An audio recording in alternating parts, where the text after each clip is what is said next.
That equates to 4 to 8 feet.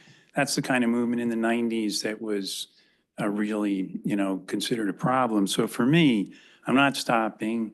I think ultimately we've got to prepare for future serious river storms, et cetera. It's a long-term thing.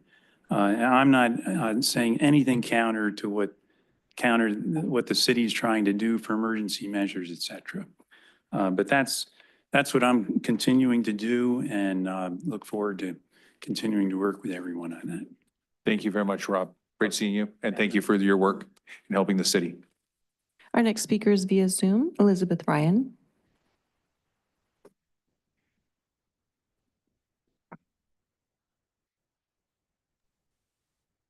Good evening, Elizabeth. Can you hear us? Yeah, can you hear me? We can hear you. Okay, sorry, 1 second. I'm actually on mute. 1 second. You're not on mute. Okay. We can hear you. Oh, okay. I know that the topic is going to be discussed later, but I just want to clarify for the uninformed and misinformed about the misinformation about the Clipper lot. The Clipper lot was never downzoned. The Clipper lot has been upzoned and has always been zoned for 3 homes. So when my neighbor, when she went to the city council and asked them, they told her it's zoned for three homes, nothing else. So that's all she could ever do. As soon as she sold it, all this suddenly changed. So this group that's coming to scream at the city about it being downzoned has no claim. Second of all, the Clipper lot is off the table. That housing element, RPV, from what I understand, has fulfilled its requirement. And also, I mean, this lot sits literally next to, pretty much across from the Wayfarer Chapel, which is gone, and right on top of Abalone Cove, which is slipping and sliding. I went over there. We can't even access our own beach. We can't go on our trails. And here we have these groups screaming about us downsizing and downzoning. No. So anyway, I just wanted to let that be heard, that that's complete misinformation. That lot was only zoned, and you all know that, was only zoned for 3 homes. So that's all I wanted to say right now, just to get that out there. And I'm driving, so I'm having kind of a tough time talking. So anyway, Drive safely, Liz. thanks.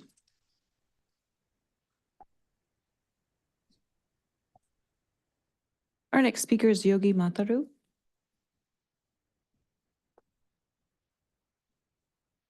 Our next speaker is Yogi Mataru.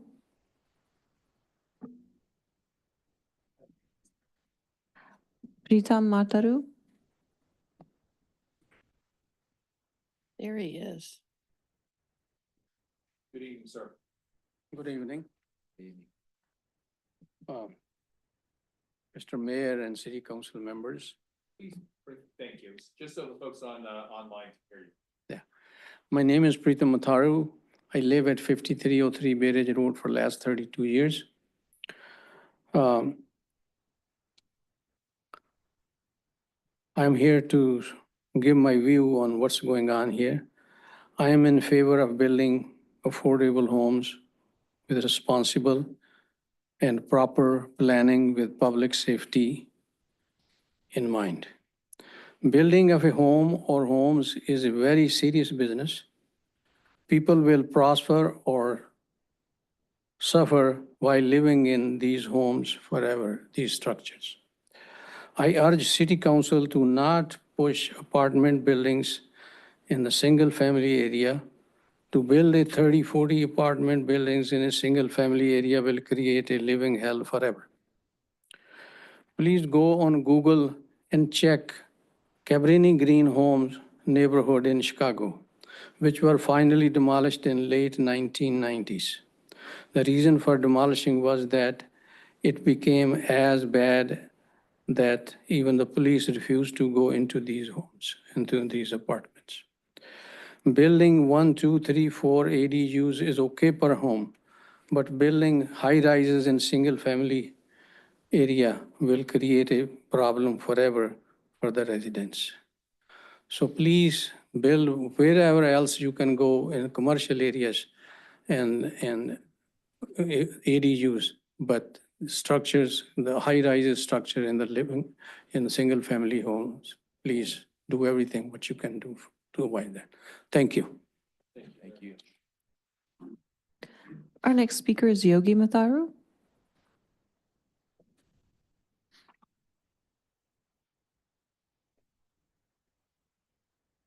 Hi, Yogi Mathur. I understand it's a non-agenda item this time, but I think my only comments is my dad just spoke. I agree with him. I think my intention is really that I appreciate density. I like the idea of ADUs. I like the idea of affordable housing, but I don't think changing the entire character of a neighborhood that we've all invested time and energy in makes sense. So, thank you. Our next speaker is Kitty Callahan. Hi there.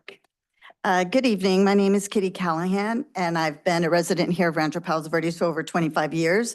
I've raised 5 amazing kids in this community, and I'm also a board member of the Neighborhood Voices of Silver Spur. I'm here today to voice, as well as with my other board members here of Neighborhood Voices of Silver Spur, my strong opposition to the development of the Clipper project. This project is not affordable housing. Let's get down and dirty here. It's about greed and reckless overdevelopment. It is prioritizing profit over responsible planning, and our community will bear the consequences. This isn't just land or a business deal to us. This is our beautiful community of Rancho Palos Verdes.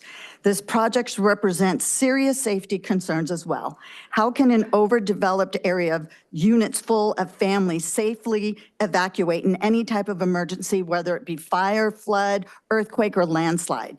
The community's infrastructure is not designed to support that level of density, and the consequences will be catastrophic. I and the Neighborhood Voices of Silver Spur are not opposed to development or to affordable housing. We actually invite it. We know that it's needed.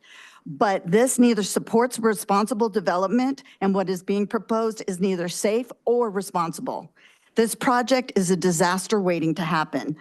I urge the council to listen to the voices of the residents who love and care for our beautiful Rancho Palos Verdes, and please do the right thing. Reject this irresponsible development. I thank you so much for your time. Our next speaker is Sharon Yarber. Good evening, council. I'll be really brief. I came to say I supported the staff recommendation for item 1.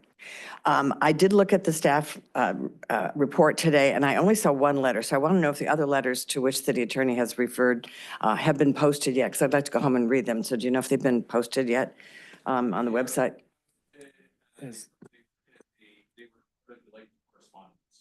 Oh, okay. I only saw 1. And then with the fires that we've had in the Palisades and the Eaton Fire, and I drive on PB Drive North a lot, and it is a nightmare trying to get off this hill when there is no catastrophe going on. It's just regular traffic. The reservoir on PB Drive North and PB Drive East has been empty for years. I know it's not within our city, but I think our city should try very much to work with whoever's in control of that reservoir and get it fixed and get it filled so that we have water and we don't have the catastrophe that we had in the Palisades. Thank you. Our next speaker is Kelly Connolly, followed by Tom Hartman.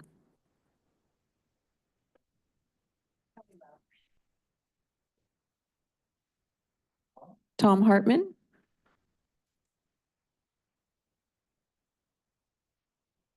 Thank you. Good evening. Thank you, Mayor and council members. I want to really commend the city and the staff on doing a great job of taking a thorny issue and coming up with a great proposal to rectify it. And I hope that throughout all of this, we get to the point of having the public hearing and moving forward. Thank you.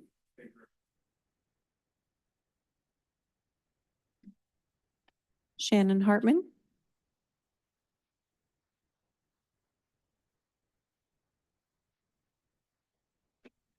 Hi.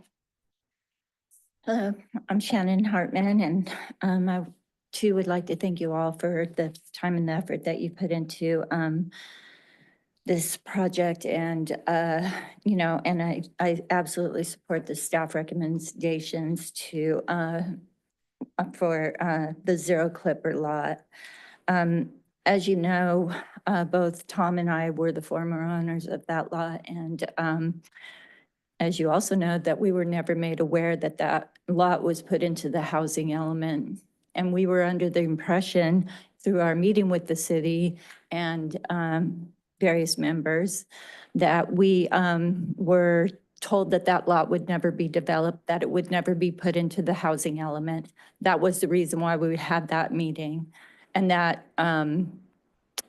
we relied on you guys, that we actually put that lot on the market. And because of that, we're now suffering because you have gone against what the HCD requested, which was to say that we already had enough housing. That lot never needed to be in there.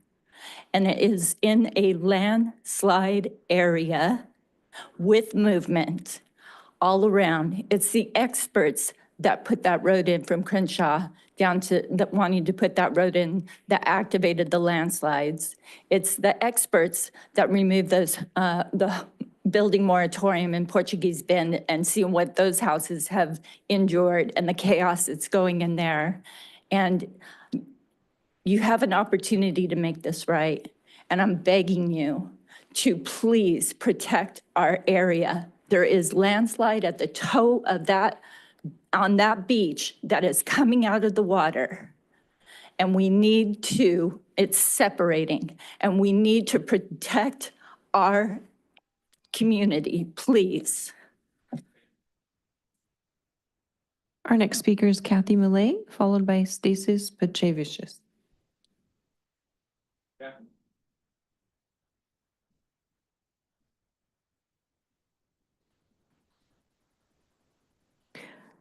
Stasis Petrevicius. Song Son Wang. Stasis, you're in the audience. Oh, yep. Yes. Is there anybody in the, Overflow room? overflow room? If there is anybody in the overflow room that you can hear, please come into the main chamber. We have seats available. You don't have to sit in the, at the kids' table. Good evening, City Council. My name is Stasis Petrovicius, resident in the community of Abalone Cove. As I have stated at several council meetings, that the community of Abalone Cove and the community above us across PV Drive South are against the rezoning of the Oak Clipper lot around the corner from Sea Cove Drive, where my wife and I have lived since before this city was founded.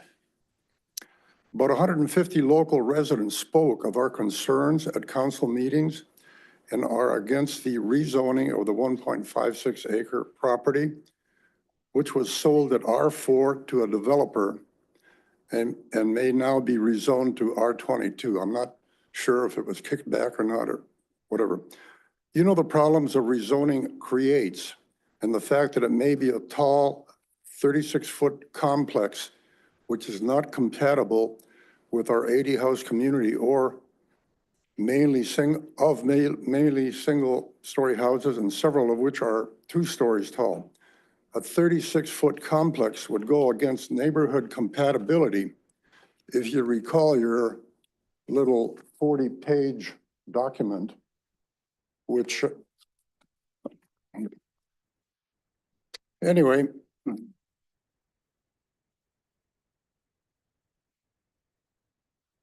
the Zero Clipper lot has 6 foot of fill going in from Clipper Road to the south, from Clipper looking towards the ocean. Excavation for the construction of a large project could cause land movements to the surrounding homes, and there's a selection of homes around, surrounding the property. There was already land movement across Sea Cove Drive at the ocean and the slopes at the ocean. The proposed construction of 2 ADUs and 2 townhouses at Sea Cove Drive would require the filling of the large gully there, which is a large drainage from the coming down from PV Drive South. The developer must provide our community with drawings of the project. I think many residents are not aware of the proposed construction at Sea Cove. An earlier picture that I saw didn't show the construction down at the gully. I've got 2 lines.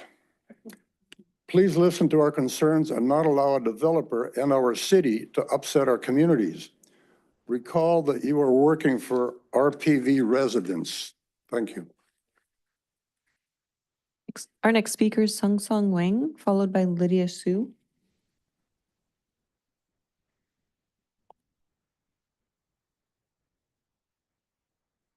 I am very new to this community. I just moved here about 7 years ago.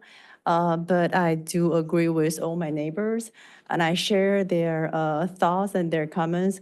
And I hope our voice can be heard. And I do need your help to keep our community as beautiful and lovely as it is right now. Thank you. Our next speaker is Lydia Su.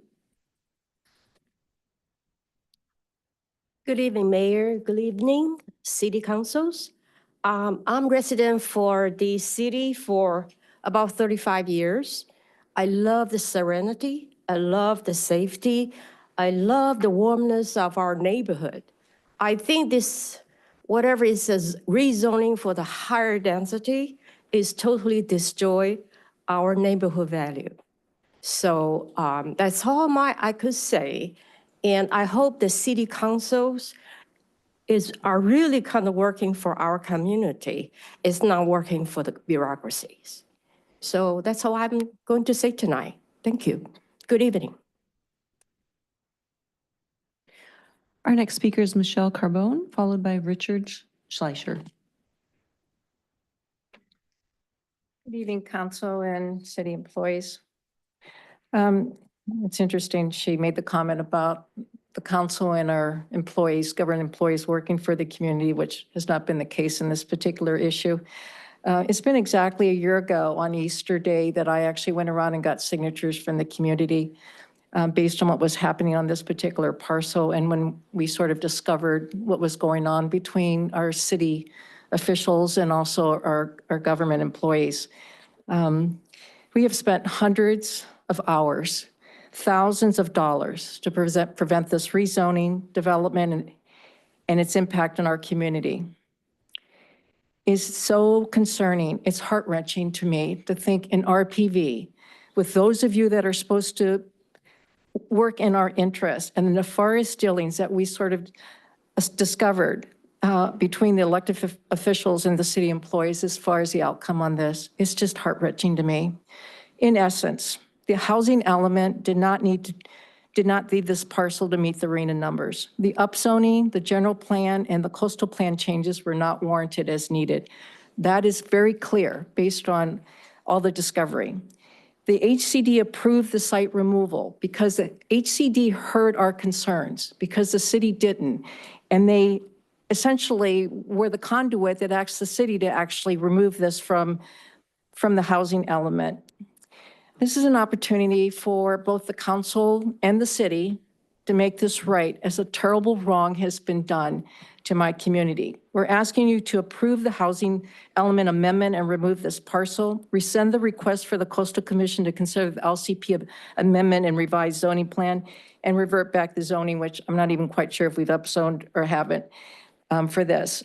The other thing, there is a lot of discussion as far as YIMBYs potentially being here. We all want affordable housing. I want affordable housing. My 2 minutes are up. Again, you have an opportunity to make this right for our community and undo the wrong that's been done. And we all know what that is. Thank you. Thank you, Michelle. Our next speaker is Richard Schleicher, followed by John Bacon. Good evening, council. Thank you for having us, and thank you for doing this, and thank you for allowing us to speak on the Zero Clipper lot, even though you're foregoing this until another time. Hopefully you'll invite us back and you won't kick us out. You're absolutely invited back. Okay, all right. Everybody that spoke before me about the Zero Clipper lot basically said everything I want to say about it. This is a single family unit home, area. And we're doing everything we can, as you very well know, to try to protect it and keep it as that. And I'm hoping that the developer will also see that. He could put 3 or even 4 extremely beautiful homes on that lot, and they would be aesthetically pleasing to our community and fit within our community. So it's my hope and prayer that the city will actually look at that seriously with the developer and rezone it back to what it originally was, which is R4, I believe, and allow that developer to submit plans for beautiful homes that could go on that particular lot. And yes, it is important that you also look at the potential landslide there, because just below that lot, just less than 200 yards away, there's erosion that is just unbelievable. So much so that we've had to close our private community trail. Our private community trail has had to be closed all the way to the beach because of the erosion and the slide that's appearing just below that lot. So I hope the city definitely is looking at that when they're looking at plans, and when the developer tries to develop this as an R22 lot rather than an R4 lot.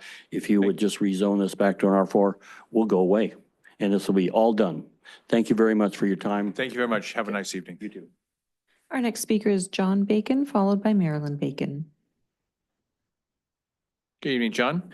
Good evening, council. My name is John Bacon. I'm a resident of Rancho Palos Verdes. I've lived here most of my life since 1962. I was born at Portuguese Bend Club, and I lived most of my adult life in the Seaview neighborhood, which we recently needed to rent out our house and move to the Barkentine area where we reside now. So we're very well, we know the landslide pretty well, and I just kind of see all that has happened in the last few years. We lifted this moratorium in Portuguese Bend where there wasn't any problem with the houses moving, and the houses were built. And then the houses started sliding after a little bit of rain. I mean, it was a lot of rain, but we've had rainy years before. You know, in the 90s, we've had huge rains, and it hasn't caused landslide. The second thing is the York property, right after he starts building his mansion up there, the Wayfarer Chapel is now in ruins. And then we've got Ladera Linda, where they rebuilt the community center, and the Seaview neighborhood is falling apart. So, you know, I just really think you should reconsider the possibility of building an apartment building in an area where there's a canyon close to a landslide and below an already active landslide. It's really not a good idea. I hope you take all of our friends here in consideration and not do this. Thank you so much. Thank you. Our next speaker is Marilyn Bacon.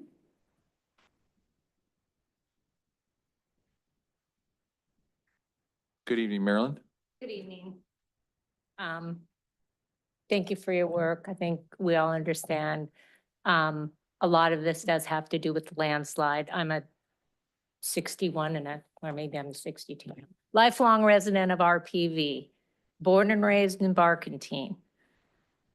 Had our stalwart house affected by the slide, moved over, you know, bought out the siblings on the other house. We're on both sides of this. It was probably, less than a year ago, we were up at the newly rebuilt Ladera Linda Community Center, listening to the experts give their talk down at lay people's level on what caused the slide. The guy has his hockey puck, puts it on the top of the podium and says, you add weight on unstable ground and everything slips. So what are we talking about now? Adding more weight on unstable ground so we can start everything slipping in an already unstable zone. There's talk about a toll road through the area. There's no alternative route. How is anybody supposed to get in and out of there if there's a toll road? It's the same as the emergency exits. There's no access in and out of here. And please don't do something as ridiculous as building multi-level dwellings in a very precarious area. You know, as my husband said, anybody that walks through that Portuguese Bend area can fully see the fissure line from Upper Cinnamon down through the Riding Club, down through York's property to the Wayfarers Chapel, right to the Abalone Cove Beach. That's less than 3/8 of a mile to this area you're talking about, bounded by an unlined canyon. The other end is Barkentine Canyon, again, unlined with all the water flowing down from Island View. It's a disaster waiting to happen. Thank you. Thank you very much. Our next speaker via Zoom is Robert Goetzman. Good evening, Robert. Can you hear us? Yeah, can you hear me? Yes, we can. Oh, totally cool. Hi. Actually, I'm from the Abalone Cove area, and a lot of people have already mentioned my concern about this new development on the, Clipper parcel, which is disturbing. So I'm not going to waste your time by going over that. And by the way, before I start, I want to say good evening to you and the council members. But a couple of things come to mind. Just reading about this, the business dealings surrounding the parcel seem a little suspicious. The parcel was included in this proposal under the guise of affordable housing. Yet the developer's plans reveal a focus on, some luxury units, which are far, far from being affordable. So there's a contradiction right there, which is sort of suspicious. And tonight, again, like other people said, I'd like you to do what is right and to rectify the situation by approving housing, amendment or remove Site 16 from that expansion, reverting the zoning for this parcel in Abalone Cove community back to its original state. And lastly, our community's voices have been pretty clear and consistent, as you've heard tonight and from emails and other meetings, and the facts sort of speak for themselves. And I'm hoping the city council and powers that be take a step back and view all of this, view this ill-conceived project from a holistic point of view and understand the damage it can and possibly will cause to our community. Anyway, folks, thank you for your time and your patience. I appreciate it. Thank you very much. Our next speaker is Matt Janusik, also via Zoom. Good evening, Matt. Can you hear us?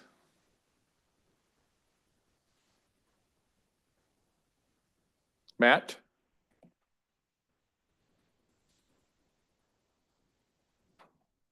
Matt, can you hear us? Okay. Next. That was it? Okay. Thank you all for coming out and thank you all for your comments. I would just like to make a comment. There are many things that the city cannot control, and a lot of housing laws have been passed in Sacramento that are taking away the local control of the city of Rancho Palos Verdes.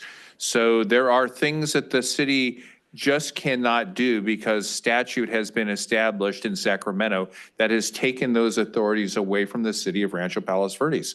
So just be aware of, while we are very sympathetic to many things that have been said tonight, there are only a limited amount of things that the city can do. And by right, Sacramento has changed the housing laws in the state of California in dramatic fashion, generally in favor of the developers. So just be aware that we do work for all of you, but there are only so much things we can do when those authorities have been taken away from us. So I will say that, and we will move on. Thank you very much. And sorry to defer the item tonight, but we will be hearing it at a upcoming meeting. So I invite you all to come back and express your opinions then when we have a formal public hearing on the matter. Thank you. And Mr. Mayor, I'd like to just reiterate that it is a public hearing item. And so when it is scheduled, a public notice will be issued. Absolutely. Hope to see you all back here then. Thank you all for coming out tonight. Our next item is the city manager report. Write your members of the legislature. Good evening, Mr. Mayor, members of the City Council and our viewing audience, both in person and on Zoom. Thank you, Hector. If you want to go to the first slide, I'd like to start my city manager's report with a big announcement. If you haven't heard and you weren't following the LA County Board of Supervisors meeting today, the LA County Flood Control District had an item on the agenda. Like real-time updates. This is a real-time update. We've been working very closely with the LA County Flood Control District to try to seek some funding. In November, we submitted a formal letter requesting $6 million. On today's agenda with the Board of Supervisors was an item to consider funding $2 million for the city's winterization efforts. It'll help reimburse the costs that we've incurred. That was approved. I believe it was approved unanimously. So we will be receiving $2 million, which is a huge help, assistance financially, as you will hear later this evening on the agenda item. I sent a nice note to Supervisor Hahn, thanking her for her leadership on this item this afternoon. Thank you. Definitely for the supervisor representing our district. So if we move on to the next slide, we've got some new faces in the chamber here this evening, and they are the public safety liaisons who are now part of our new public safety division. I just want to use this opportunity to introduce them to you, the city council, and to the community, because these are the folks that are going to be driving around patrolling our neighborhood. So everyone needs to get to know them. So these are the three horsemen? These are the three new PSLs, we call them public safety liaisons. And we got Lamel Hampton here. We've got Juan Benitez. Sorry, I'm going to butcher your last name. And then we've got Antonio Escavillas, right? I'm sorry, Spanish. I didn't take Spanish, I took French.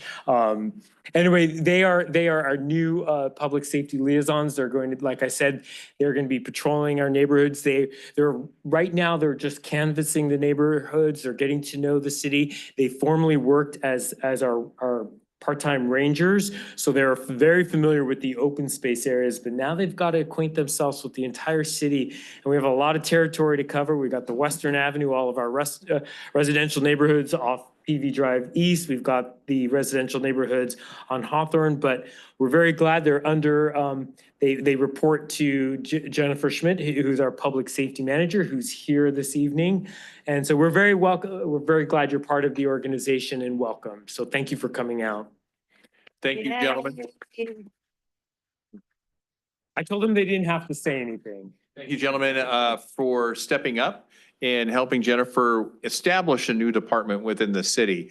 I think it's always really cool when you can be at the ground floor and really help establish the way forward. And I think, this is going to be a win-win in partnering between the city and LA County sheriffs. And thank you guys for stepping up for this, and good luck. And we will be seeing you about town. Thank you for coming out this evening. Have a good night. So speaking of public safety, if Hector, you can go to the next slide. I mentioned this at the my last city manager's report, but we've got a survey that's circulating. We are looking for the community to complete this very short survey to tell us what their priorities are in public safety, so that we know what to prioritize in this newly formed division, and so that our public safety liaisons know what their charter is. So the deadline for filing or completing the questionnaire is March 31st. It's available on the city's website, and you could also use the QR code in the art. And this is always posted on the city's website. At least we didn't make it due on April 1st. That's true. Not a joke. Next slide. So there's a lot of talk about fire safety and fire preparedness, wildfire preparedness. The Palos Verdes Peninsula Land Conservancy is hosting a Firewise landscaping seminar. It's a Zoom presentation. It's on Tuesday, March 25th from 6 to 7:30 p.m. We've got information available on our city's website, but you can also go to the PVPLC website to get information on how to get the Zoom credentials. Next slide. And And so I know we focus a lot on, right now, all of our attention, and rightfully so, is on wildfire preparedness. But there are other things that we need to be prepared for, other emergencies. And I'm constantly, at least the last 3 Sundays in a row, I've been reminded that earthquakes are very real and they still happen. You know, we've had 3 consecutive earthquakes hovering around 4.0 in the Malibu, Santa Monica Mountains area. I've felt all 3 of them. I just want to, and I say this every so often because I believe in this app. This app is an excellent tool to get some alert and awareness before it may be seconds, but at least it gives you enough time to duck and cover. And you all saw me do that one. I was going to say, I evening. think you Yes. demonstrated that I that did technique that for one us. evening. We had that earthquake. So please, if you haven't downloaded my Shake app, download it on your device. It's available on Google App Store as well as the Apple App Store. And I will say I was notified for all 3 of the recent quakes up in Santa Monica via this app. So it does work and does give you a little bit of a warning as the monitors detect it. Yep. Next slide. So I mentioned this also at the last council meeting, but we are still offering grant opportunities for business owners along Western Avenue as part of our Western Avenue Storefront Improvement Program. We've got approximately $50,000 left in that fund to help business owners on Western Avenue revitalize, improve, do tenant improvements. We're really focusing on landscaping projects. We'd like to see some new landscaping in that area to add some greenscape. So those applications are due by Friday, March 28th. So if you're interested and you're a business owner, fill out the application, go to the city's website under the community development webpage. Next slide. And it's that time of the year. I've got a few slides here on just that spring cleaning and what to do with all those household hazardous waste items and electronic waste. We are partnering with LA County Public Works, and we're offering on Saturday, March 29th from 9 to 3 p.m. Free household hazardous waste and electronic waste event. And so you need to load those equipments, whether it's an old television, paint, oil, put that in your trunk, and it's a drive-through event, and it's over at the Kendida Civic Center. And again, that's Saturday, March 29th from 9 a.m. to 3 p.m. Next slide. And in the spirit of spring cleaning, we also are bringing back our spring brush clearing event, which is hosted by EDCO. And this is a month long every Saturday, and it's based on your EDCO collection day. It begins on March 29th and concludes on April 26th. So if your collection day is on Monday, on Saturday, March 29th, EDCO will be coming through your neighborhood and collecting any bundles of yard clippings or debris that you have. Just bundle it up and leave it at the curb, and they will collect it. It's part of the services that you pay for. Next slide. Brush it up. And we're bringing back Little Fish Tales by the Sea. It's for our 2 to 5 year olds, and it's at Point Vicente Interpretive Center. It's been a while, and this is a great opportunity to come out on the third Thursday of every month, beginning March 20th. And it's again at PVIC, and it's from 10:30 a.m. to 11:30. And it's for our 2 to 5 year olds. It's storytelling, rhymes, songs. It's just something for an hour to be out at the Interpretive Center and look at the beauty around and bring those kids out. So great programs hosted by our Rec and Parks Department and the Palos Verdes Library District. Next slide. Go on. And you know, the Whale of a Day, we saw all the posters and some beautiful artwork there, but there's still an opportunity for our TK to 5 year olds to submit their drawings that are whale themed for Whale of a Day, and it's for our bookmark contest. So you have till March 30th to submit any of your creative artwork. So if you want to submit, you can go to the city's website and submit under your artwork under Whale of a Day, and you may end up being our bookmark for the year. And next slide, speaking of Whale of Day, I know, Mr. Mayor, you mentioned that earlier, but it's our 40th anniversary. We're very excited about it. It's going to be Saturday, April 12th at the Interpretive Center from 10 to 4 p.m. It's always a lively event. It's a great event. It's always beautiful, though we are prepared in case it rains. We have a backup day, but we're not going to have any rain. It's going to be a great, gorgeous day here on the peninsula. And bring your families. We've got arts and crafts, music, food trucks, all sorts of activities. I'm sorry? Mermaids. Mermaids, face painting, all sorts of fun stuff for the family. Next slide. And speaking of youth, we, as you know, we're on our second year of our Youth Advisory Committee, and there seems to be a big rotation because those seniors who are graduating step down from the Youth Advisory Committee. So we're constantly having to recruit new members. And this is a lively, very educated, very intelligent group of youngsters. And they're from 7th grade to 12th grade. We're accepting applications now through June 30th for the next cohort, which will begin in fall of 2025. Next slide. And in closing, of course, spring brings the New Year Festival for those that recognize the Persian community. So there's Nowruz Mubarak, and then, of course, on March 31st is Cesar Chavez Day. And that concludes my report this evening. Thank you very much, Mr. City Manager. Our next item is the consent calendar.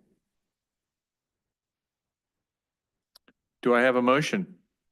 So moved. So moved. Second. Moved and seconded. Councilmember Peristam, Yes. Councilmember Ferraro, Yes. Councilmember Lewis, Yes. Mayor Pro Tem Seo, Yes. Mayor Bradley. Yes. Motion passes. With that, we can move to our regular business item. Number 2, consideration to receive updates on the Greater Portuguese Bend Ancient Altamira Landslide Complex. I do have 3 requests to speak. 2? 3. Okay. And Mr. Mayor, before I hand the presentation over to the Public Works Director, Ramsey Awad, tonight what you're going to hear is the 60-day report. Every 60 days, we come back with the continuation of the state of or local state of emergency. But we use this as an opportunity to update you on just the various information that we've been tracking as part of the landslide, including utility updates, public space updates. I think of what noteworthy update that you'll receive is the progress on the drilling of the deep dewatering wells in the Abalone Cove Landslide Abatement District. I think what also is noteworthy is we have been tracking the finances of this, and I think it's very important that as our Finance Director, Vina Ramos, describes what we've spent thus far, where we're projecting, and we've got to really look at this very holistically and understand what the costs are. And that $2 million hasn't been factored in, but we'll definitely use it to be able to reimburse us for some of our winterization. And later in the report, I'll be able to give you an update on the buyout program as well as the appeal letters that we filed. So I'm going to hand it over to Ramsey. Good evening, Honorable Mayor and Council members. I have with me this evening City's consultants, Bill McCormick with Geologic, as well as Mike Phipps with Cotton Shires Associates, the city geologist, and also Gordon Leon with Abalone Cove Landslide Hazard Abatement District, and Andrew Ely with the Klondike Canyon Hazard Abatement District. I'll start with an update on the deep dewatering wells.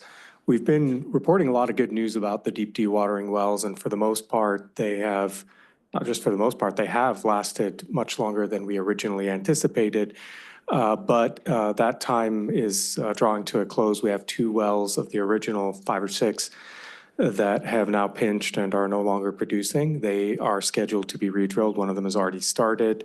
We also have 2 other wells shown on your screen there with the orange circles that have pinched and on their way out and will need to be redrilled. So plans are, for DDW5, that will need to be redrilled. Plans are being formulated for that. Whereas DDW11, at this time, our consultants are not recommending redrilling that well. It has not been particularly productive, and funds could be better used elsewhere. With that, as of this moment, our production rates are down to about 450 gallons per minute. And so that's down pretty significantly from what we have been generally reporting, but we expect that to go back up as these wells are re-drilled. The total gallons extracted to date is 175 million, and our acre feet is above 540 at this point. That is an amazing number, 541 acre feet of water extracted from the deep dewatering wells. That's pretty phenomenal. For me, it's pretty hard to visualize, but we're getting to the point as we reach 700 acres, the way you can think of it is the entire landslide area as it currently stands today, covered in 1 foot of water, is how much we'll have extracted when we hit about 700. So it's a very, very large amount. That's pretty amazing to think that that's, almost an entire year's annual rainfall through the area that has been extracted, so.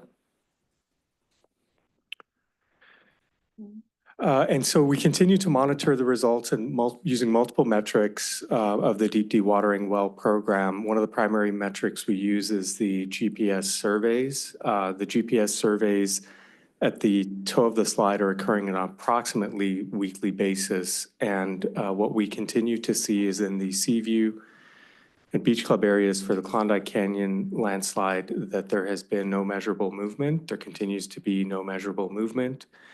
As we go further, what I call west towards the Abalone Cove area and the Abalone Cove landslide, the horizontal reduction in movement there is probably about 5 to 10% more than the natural reduction from dry conditions. So we see pretty clearly that the higher concentration of wells is leading to a much greater improvement in the rate of reduction of landslide movement.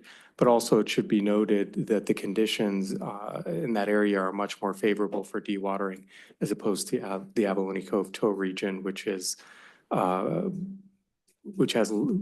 water flow is not as good there in plain English.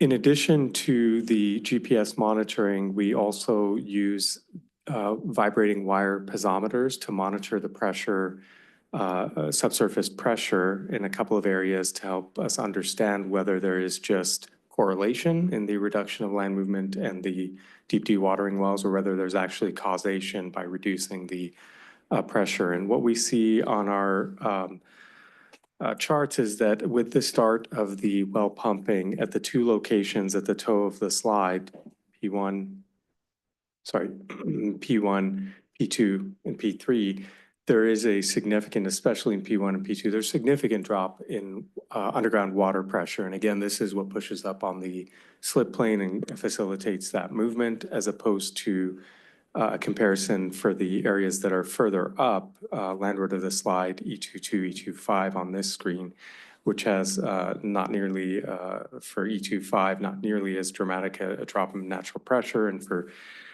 the other one actually a pretty steady state. So this chart tells us that the water pressure is being reduced under the slip plane.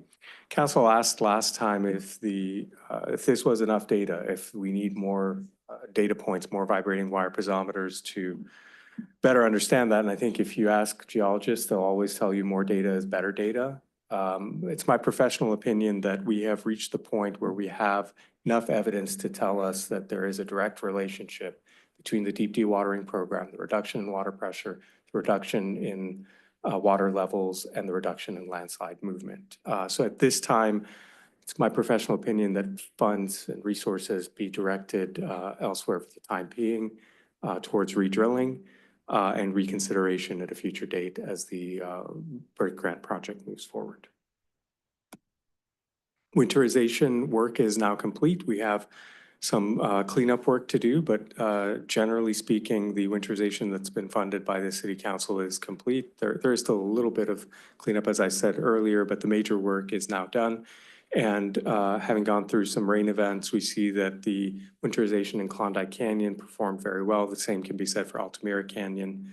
And so I think those results and those resources were resources very well spent. And with that, I'll turn it over to Mike Phipps, who is joining virtually, and he will talk through the landslide movement GPS monitoring updates. Great. Thank you, Ramsey. Good evening, Mike. Have we been able to add Mike as a speaker?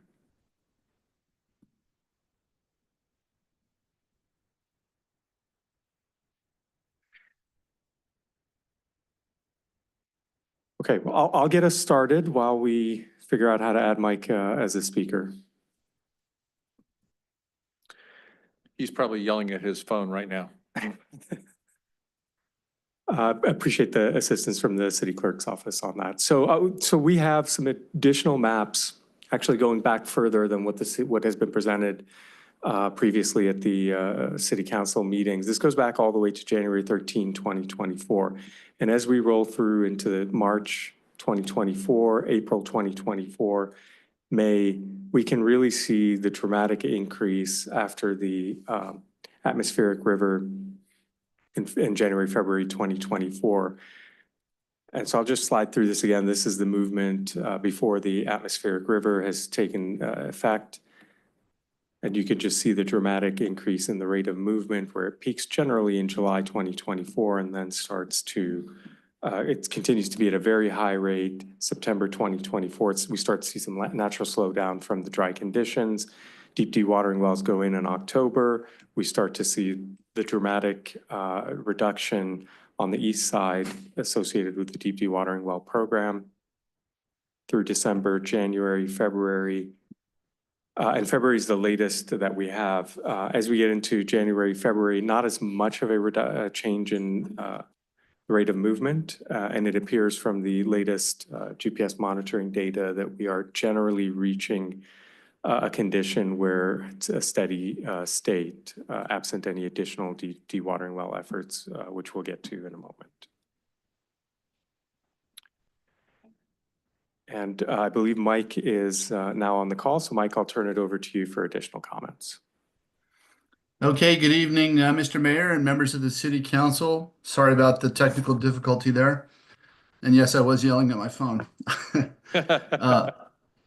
Well, Ramsey does have his junior geologist badge on tonight, so. And he's doing a great job. We're going to give him an honorary degree in geology when this is all over. No doubt. So the things that he covered a lot of what I wanted to cover. The only things that I want to add are that, you know, we're at 5.96 inches of rain now up at the fire station on top of the hill. That's 43% of normal. The winter is kind of turning out to be kind of what what the climatologist said was likely. So far we're very below normal, and I hope it stays that way. We obviously can't rely on just one dry year for the future. So, more work needs to be done. The thing I wanted to mention, some of the information that went into the staff report is that, from January to February, we were seeing continued decrease of the Abalone Cove landslide movement, and the kind of the greater Altamira landslide movement of about 5%. And then with this most recent data set that we just got, well, we have not been able to produce a heat map for it yet, but it goes through March 9th. And, what's interesting is we actually saw an uptick in movement, a significant uptick, only on the points that are on the Portuguese Bend landslide proper. And I'm talking about the original failure from 1956 that expanded in 1950, by the end of 1956. Everything between basically Portuguese Canyon and the east margin. That area increased 17% in velocity between February and March. And we had about 3.7 inches of rain. So I think this is movement of the shallower Portuguese Bend landslide that's superimposed on top of the the deeper raft of the Altamira landslide. And, I think that this movement is in direct response to the rainfall. And it's in an area where we didn't really do winterization measures in Portuguese Canyon, Ishibashi Canyon, where they come down into the Portuguese Bend landslide. That's really speaks to the need, for kind of the original project that was envisioned, which was the Portuguese Bend landslide mitigation project, which had a lot of fissure sealing and drainage improvements for those drainages. So I think we're seeing a direct impact from the rain, at least there. The points elsewhere are just very slight upticks or downticks, and I think it's kind of a steady state compared to last month. So I've been out on the landslide, and this is an interesting graph that Ramsey just put up. This is showing a bunch of the Portuguese Bend and Abalone Cove points. The Portuguese Bend points are in green. And this is movement velocity over time going back to October of 2023. The movement velocity is in the left-hand vertical part of the graph, 1, 2, 3, 4, 5 feet. So you can see how this thing really ramped up early last year. We show where the FEMA disaster, the declared disaster window is, and then just past that window, a lot of these curves go a lot steeper. This was almost an immediate response to the 8.3 inches of rain that we got during that disaster window. And then things peaked just above 4 feet per month, which was extraordinary. And that's when so much of the destruction was happening in the landslide. And then moving a little forward, we go into September, and then a bunch of these curves drop off like a cliff. You'll notice that the Portuguese Bend points, the green ones, drop steeply. The Abalone Cove points don't drop as steep and not nearly as much. And so this really shows you the impact of the deep dewatering wells, primarily the 6 on the Portuguese Bend landslide side, and wells 7 and 8. And then you don't start to see maybe the impacts of the wells that went into Abalone Cove landslide until a little bit later. And really since October, mid-October, these points are showing kind of a steady state, which means the system is doing about what it can with the pump capacity and such that we have. Would these lines get lower if you put more wells in? Yes, they probably would. And we'll be continuing to look at that with as the wells that are being drilled by ACLAD are coming online. It's going to be really interesting. I heard that we're already pumping maybe 40 gallons a minute out of the first 2 wells. That's awesome. If we're able to accomplish that with 8 or 10 wells, I think we'll see a dramatic decrease in the rate of movement. Ramsey, can you go back to the last heat map? I think, yeah, is that the last one? Yeah, it is, February 3rd. So you'll notice that the teal area over on the west half of the overall landslide is moving the fastest now. That's in Abalone Cove and in the Altamira north of Abalone Cove. So this is the area that is really targeted with these wells that are coming online now. And I am really hoping to see we do some good over here with these wells. We think that we will. So that remains to be seen. That's about all I have for right now. Thank you. Thanks, Mike.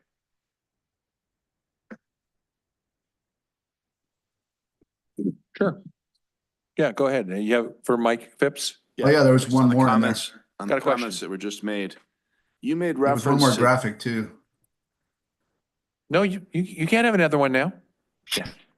you made reference, I think, Mike, that after we had 5 inches of rain, I guess you said, in the last 8 weeks, that we had a 17% increase on the east side between Ishibashi Canyon and, I mean, actually, I find that to be actually rather terrifying because we're well below the average amount of rainfall, and that was enough to trigger significant movement in an area that had been somewhat stable. That gives me zero confidence that this is sustainable if we have an El Nino year. I mean, talk me out of that. If I'm wrong about something, I'd want to hear your reaction because maybe I misunderstood.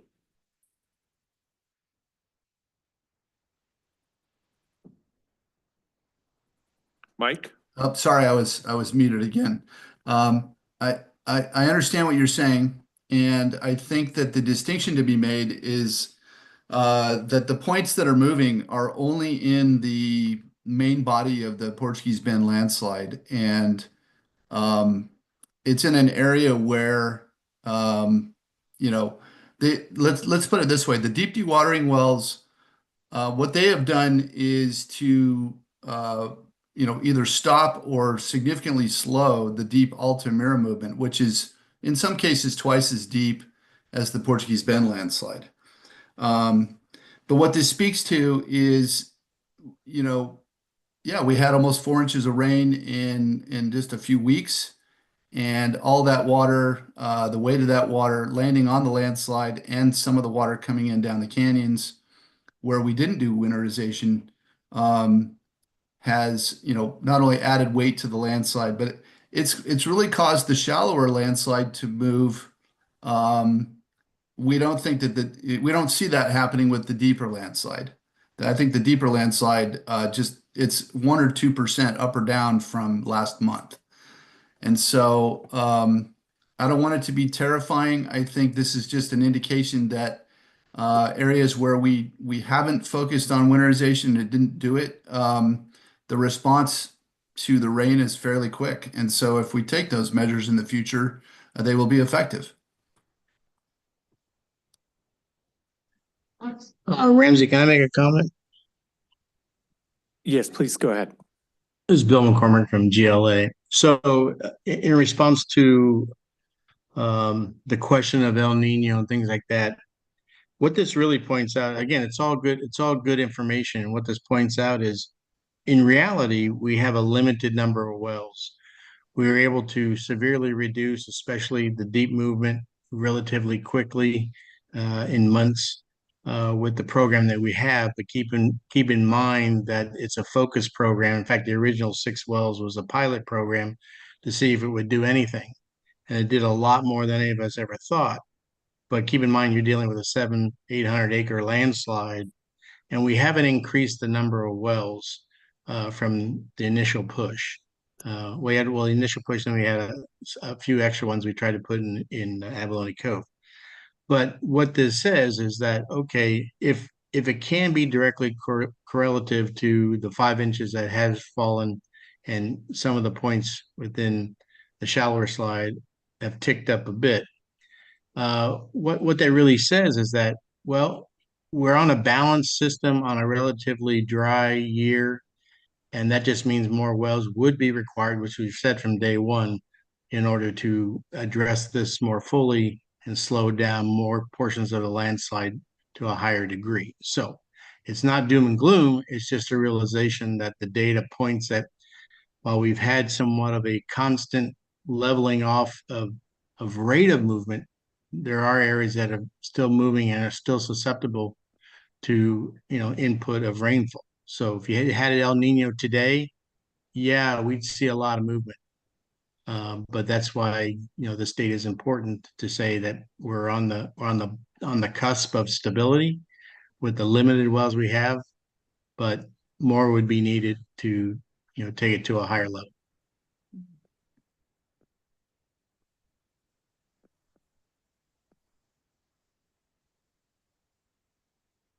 Councilman Peristam.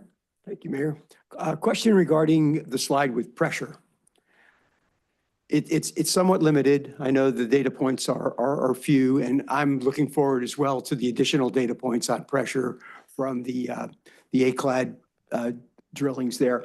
It seems like after a very short period of time, they flattened out, whether they're close to a pumping well or not. Are there any, and also it was initially most of that time period was dry and then it got wet. Any thoughts on why it's been, for the most part, constant since November? It's flatlining? Yes, that's when we stopped adding additional wells. So we're at the capacity with the intercommunication between the wells we have, like in the PBL, it's basically 6 wells at the toe. And so we reached the steady state, within a month or two after continuous pumping. And so, and that's not totally unexpected. If we could have higher capacity wells and lots more wells, then of course, I think those pressures would go down. Again, one thing it's not going to be constant throughout the whole landslide, either east, west, or north or south. But the reality is the data that suggests that if we did have more wells, then we'd be taking more pressure off everywhere and it wouldn't be as additive as it is.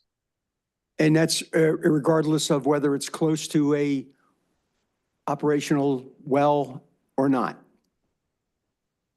Well, I mean, clearly what this graph shows, the dotted lines nowhere near a well, and they're basically just constant. With the stuff in the beginning, up or down, is probably the piezometers, acclimating itself to the actual conditions there.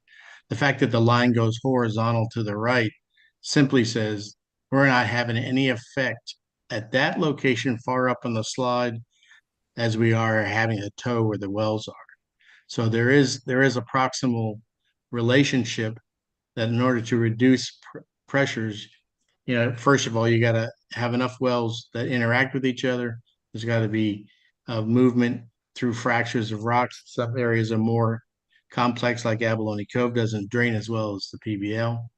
But based on the proximity of monitoring points, also you will get a better idea of the actual pressure reduction at any one level. I should mention here, just for your benefit, is that this is only only a graph of the pressures below the Altamira. We have graphs, we can produce graphs of different levels of piezometer, which actually show a relatively high reduction similar to this or even greater initially within the PBL portion of the landslide. But this is just showing the deepest one, which this is the one that really had the artesian pressure. Could we add those data points in the future to make that comparison? Certainly. Okay, thank you. Thank you. Thank you very much, Councilman Peristam. Ramsey. And so I just want to reiterate that the city's attention now is turning to the operations and maintenance phase of the deep dewatering well program, as well as getting going again on the BRIC grant project. And a critical element of the BRIC grant project is the drainage all the way from the top down to the ocean. That's a pretty significant and resource intensive scope of work. So we are redirecting our attention to that again. But next is the update on the Abalone Cove landslide. Ramsey, before you go on, have you been in contact with our sister cities on that item? I have had some very limited discussions. We did have initially even a field walk to have those conversations start. Okay. Keep me in the loop. I know there is some willingness by our neighbor cities to see what we can do as a joint effort. So, sure. So the ACLAD update, two wells are now operational, producing 10 gallons per minute and 30 gallons per minute. And I'll note that historically, the ACLAD area has had lower gallon per minute production, but that did not necessarily mean lower reductions in movement. So we shouldn't necessarily take those numbers at face value. 3 additional wells are in progress, will probably be operational in a week or so, I think, and Gordon can expand on that if needed. And 2 monitoring wells. ACLAD was not going to be beaten by KCLAD, so just saying. And 2 monitoring wells with the vibrating wire piezometers will be included as part of the ACLAD plan. One has started, the other actually very resourcefully will be a test borehole that was previously drilled that'll be repurposed to be retrofitted as a monitoring well. I'll pause for a moment there on the ACLAD update before continuing with the remaining items.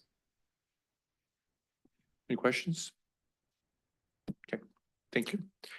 As part of this evening's staff report, there's a request for an additional appropriation for the Abalone Cove sanitary sewer. And originally, at the onset of this crisis, we estimated the repairs to the sanitary sewer to be within the $2 to $3 million range. However, we have seen a greater rate of damage, a greater need for repairs.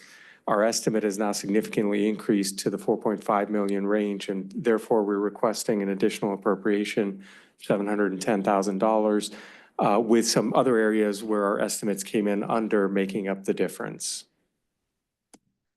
A quick update on the PV Drive South Toll Road study. Council asked staff to consider or bring to the City Council for consideration ideas for additional revenue generation. One of those possibilities is establishing a toll road on PV Drive South.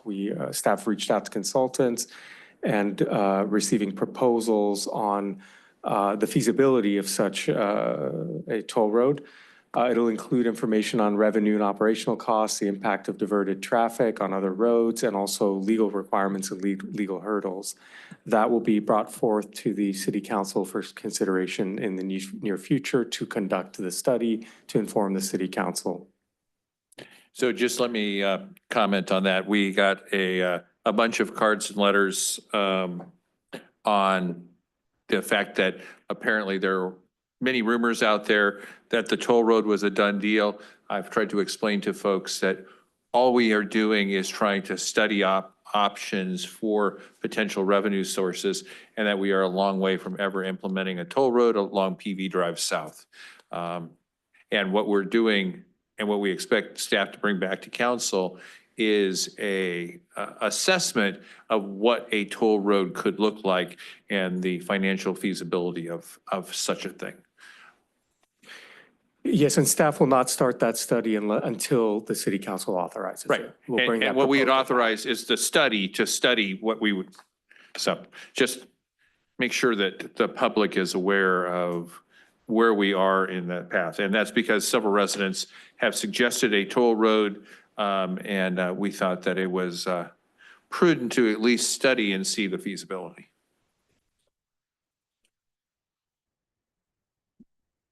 Yes. Thank you, Ramsey. Sorry, the cards and letters we got this week were extensive. And next, just a quick update on Cal OES review of the city's work to date on the landslide. And one of the things that Cal OES reviewed was our methods of monitoring.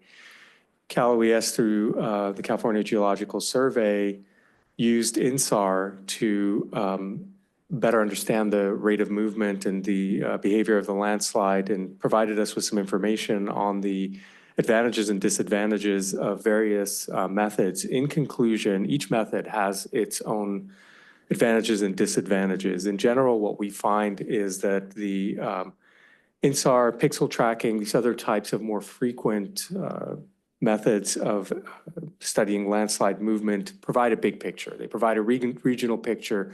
Here's what's happening, big picture. Here are some boundaries that they're seeing, but then that needs to be verified in the field. And our GPS monitoring is really the appropriate localized method of studying land movement. If we want to pinpoint what's happening in Klondike Canyon or Abalone Cove, et cetera, that really requires the GPS monitoring as well as geologists on the ground confirming what they're seeing. But there is nothing to say that we could not use both INSAR, overhead synthetic aperture radar data, and in-field GPS monitoring together to get both the benefits of both the detailed field measurements as well as the more frequent INSAR data, correct? Yes, that's correct. And we're starting those conversations actually with some partner agencies. Perfect. And that concludes my update this evening. I'll turn it over to our Finance Director, Vina Ramos, for her update. Tell us a good story, Vina. I'll try. Good evening, Mayor, Mayor Pro Tem, and City Council. I will report the financial update for the Portuguese Bend landslide complex.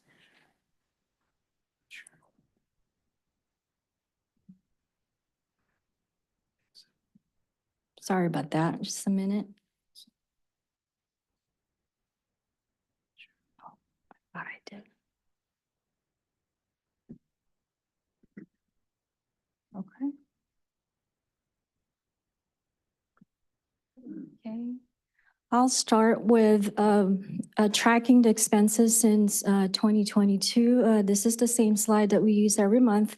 So the last report in February, we reported that from October 22 to June 2025, we estimate about 47, almost 48 million in expenditures. And of that amount, approximately 75% or 35.6 million is in fiscal year 24-25.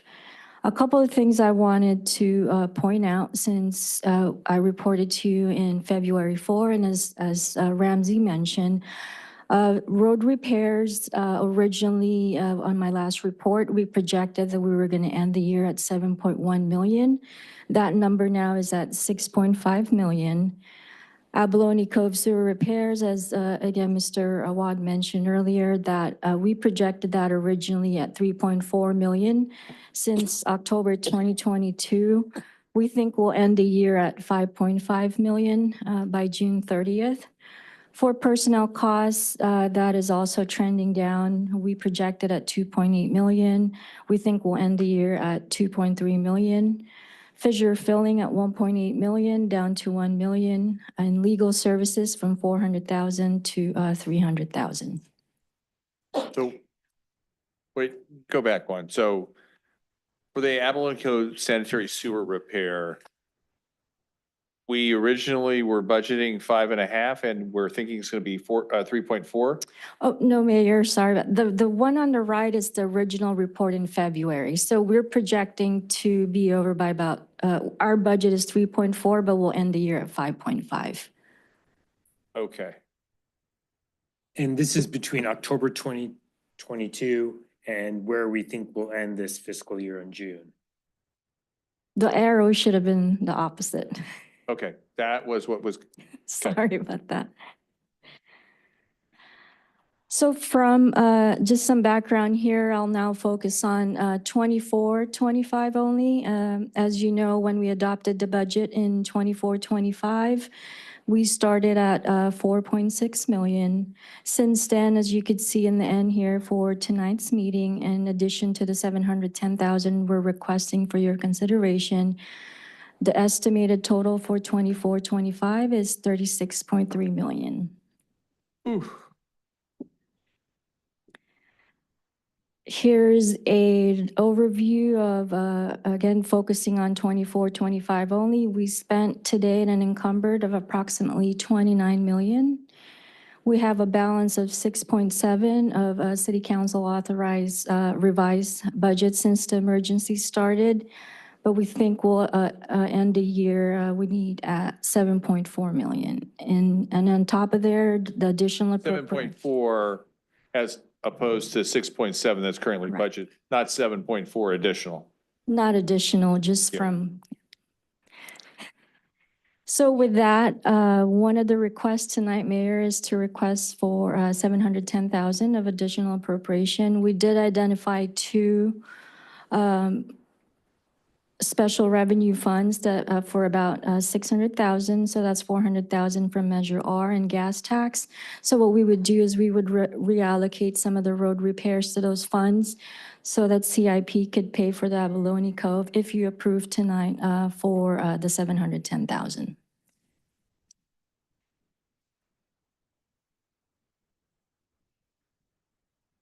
I mean, okay.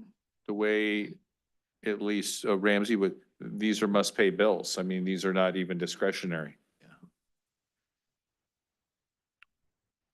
Sewer service is required for a home to be occupied. Correct. It would be a must pay bill or else we would be condemning the entire area to being uninhabitable. Or at least very large portions. Right. Okay. Quick question, Mr. Mayor. Yeah. Vina, in Mayor Pro Tem? regards to Measure R and gas tax fund, do we have remaining balances or is that the full balance of those funds? Those are the available funds. So for example, for Measure R, that is, we identified that as we have a June 30 deadline to use those funds.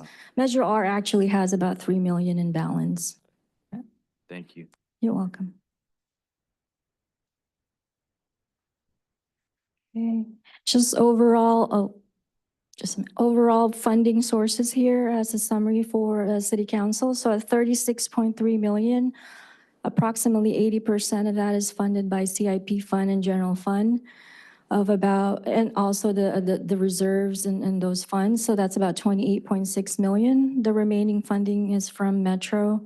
As mentioned earlier, some of it is Measure R and Prop C. ARPA fund, and also, as you recall, Supervisor Han's 2.2 million as part of the 5 million grant. Just wanted to, on the right side there, the CIP's average fund balance is approximately 30 million before 24-25, and general fund average fund balance is about 34 million. We've used about 40% of those funds today. In 1 year. Correct. So for just an update on the Portuguese Bend Landslide Financial Assistance Grant, again, this was part of the 5 million from Supervisor Han's program. 2.8 was allocated for the $10,000 allocation grant for the property owners in the landslide area. We have issued 2.2 million, and that's about 221 approved applications, and the average processing for those were about 7 to 10 days to issue those.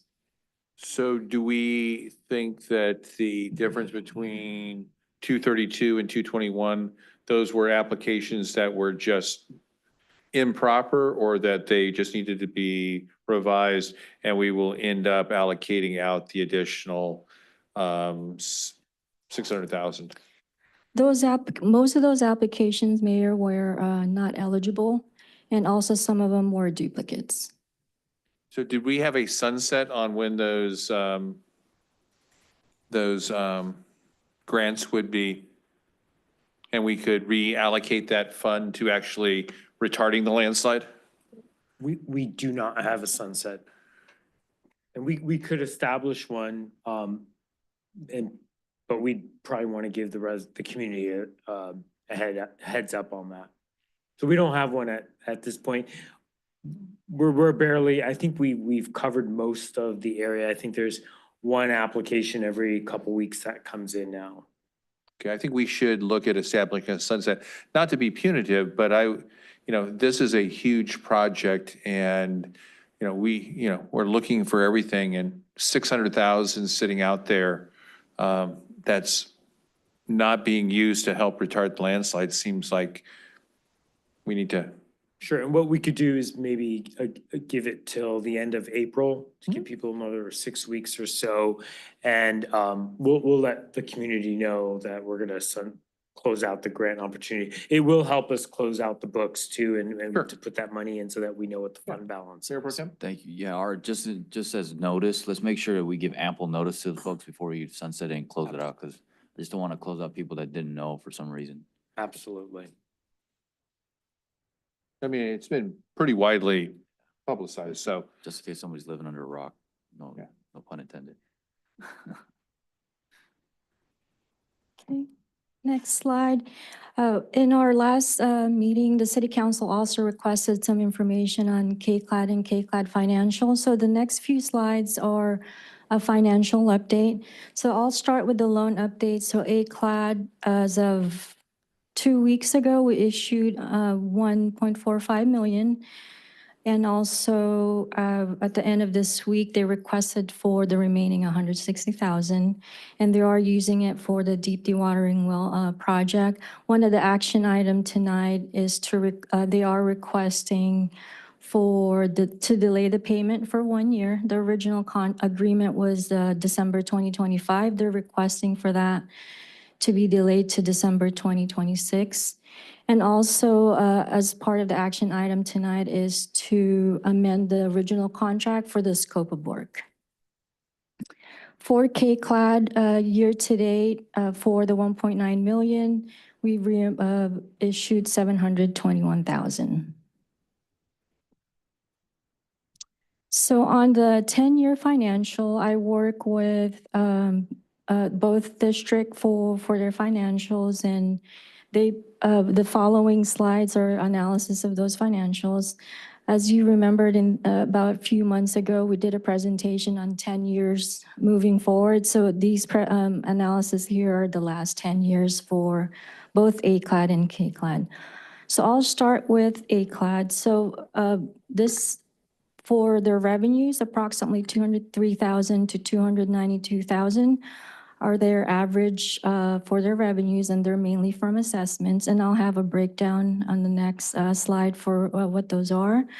For expenditures, they average, before 24-25, they average about 200,000, being the highest at 289,000. ACOD has a reserve balance of about 323,000. However, this is as of January of this year. As you can see there, for the last 10 years, you'll notice on the last one there that in the 24-25, the revenues are estimated at 601,000, and year to date, or I should say as at the end of January, based on the reports they provided, they're approximately 281,000. Here's a breakdown of their revenue. So 91% are from assessment. So prior to 24-25, the average assessment that ACLAD receives is about 177,000 or 91%. 16,000 is from a reimbursement from the city or 9%, and a very minimal, less than 1,000 in interest earnings. The bottom number there at 601,000, this is the assessment for 24-25. On the right side there is the O&M. About 87% or 137,000 was their average for operating and maintenance before this fiscal year, and 13% is for admin costs, and year to date this year is approximately almost 300,000.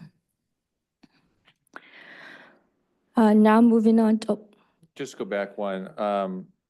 So I assume that the city, the orange part of the pie, sorry. that one, that the RPV reimbursement of 16,360 or 9%, that it does not include our contribution as a major landowner in that area, correct? Correct. Okay. We would be part of the 60% of the 91%. Right. So that, as well as the reimbursement, Correct. would show that, okay. Now moving to K-Clad, their average revenues, the low is at about 86,000. And with K-Clad, they stayed flat with their assessments. They stayed about the same. I want to say the last, I think the 10 years that for the financials that they provided, the changes there are really taxes that were from prior years. That's why you see an increases. Otherwise, the 86,000 was their regular assessment every year. In 24-25, they are at 488,000 for revenues, and they estimate to spend approximately 900,000. For K-Clad, 99% of their assessment, or 90,000, just about approximately 90,000 is from assessment. Again, Mayor, the 60% would be the city's portion for the assessments. In 24-25, those assessments are now up to 488,000. And as mentioned earlier, their year-to-date or their expenditures for K-Clad is almost 900,000, and for O&M before 24-25, actual expenditures was about 61,000 or 82%, and 14,000 for admin costs or 18%. And that was the final slide for the districts. The final slide here is an update on our application with FEMA and Cal OES as reported in February 4th. In our last meeting, we applied for approximately 61.4 million, 38.4 million for public assistance winter storm. We did receive those letters, and approximately almost 99% of those applications have been denied, or 37.9 million. We have not heard anything on the individual assistance energy shutoff, and also the public assistance related to the energy shutoff. And that concludes my presentation. Thank you very much.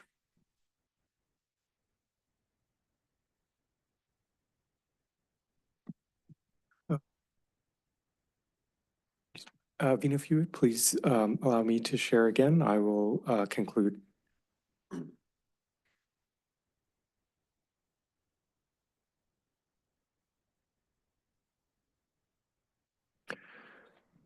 That concludes the presentation for this evening, with one exception of just a quick update that staff are still in the process of negotiating the hydrology and hydraulic study, and that's expected to come to the City Council in April.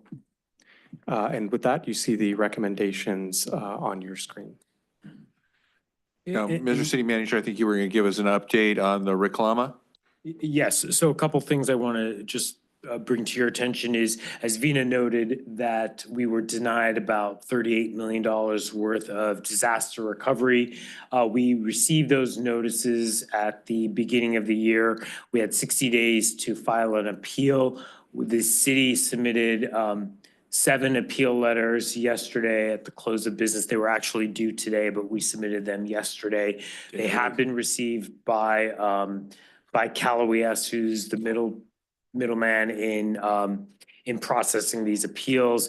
I believe the way the process works, and by the way, KCLAD and ACLAD also submitted their appeals as well. So between the three of us, we are put in that request. And I just want to highlight that the basis for our appeal, because we were denied based on the notation that it's a pre-existing landslide, and our argument to that, which was supported greatly by our city geologists who helped prepare the documentation. So I want to thank Mike for his time on this.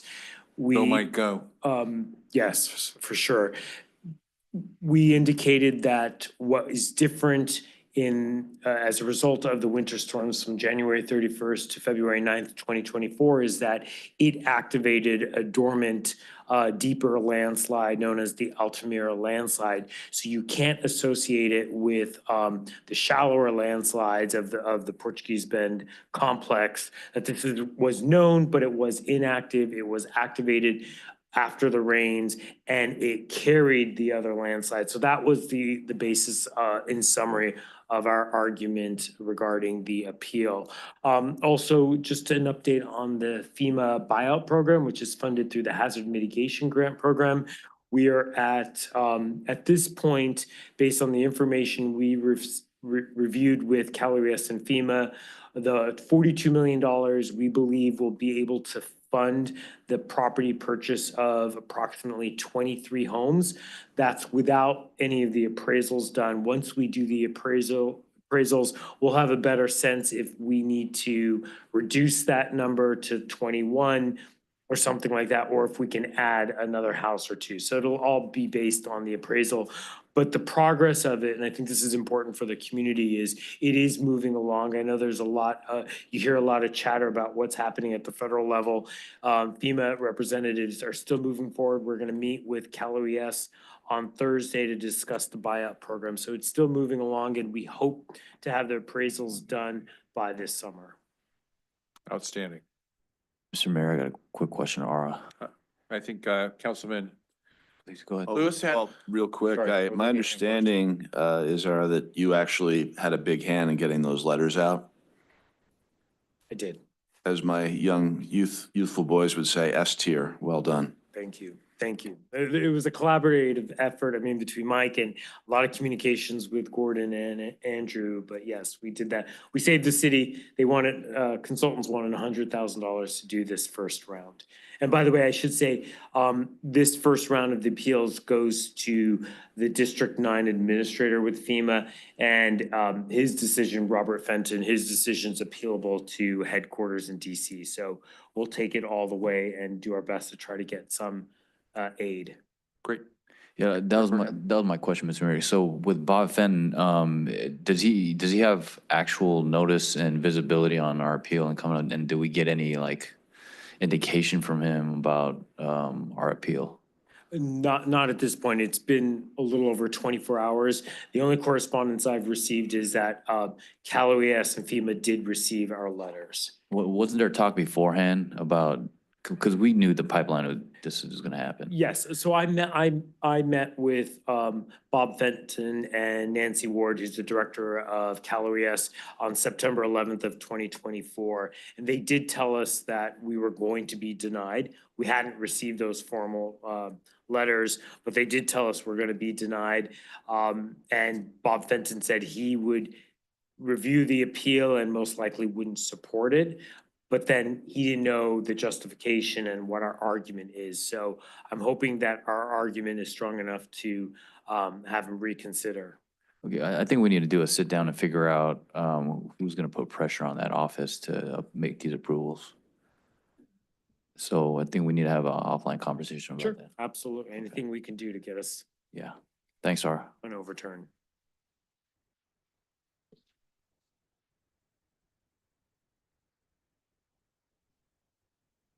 And that concludes the information for this evening. Thank you very much, Ramsey. Any questions of staff before we have public comments? Okay. Our first speaker is Jeff Bassler.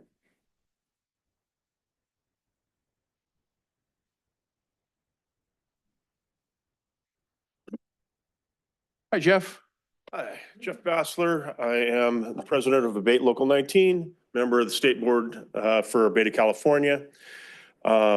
In working through the closure of Palos Verdes Drive from the early days with Mayor Cruikshank, I felt we were working as a team with a common goal of making Rancho Palos Verdes a safer place and reopening the roadway to two-wheeled vehicles.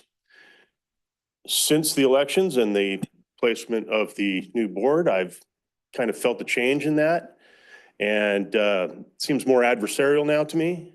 Whereas the plan is still with you guys is to get the city operational, but not necessarily to get two-wheeled vehicles back on Palos Verdes Drive. That comes from an original presentation when you guys seated of a 90-day extension to the closure, where I had made a proposal of reducing that to a 60. Mayor Bradley had not significant interest in that, but had a very big interest in another issue that was brought up and kind of preempted the opportunity to make amendments that would potentially have included a reduction to 60 days. And from the data from tonight, it sounds like Councilman Lewis was right on target with what would have been helpful.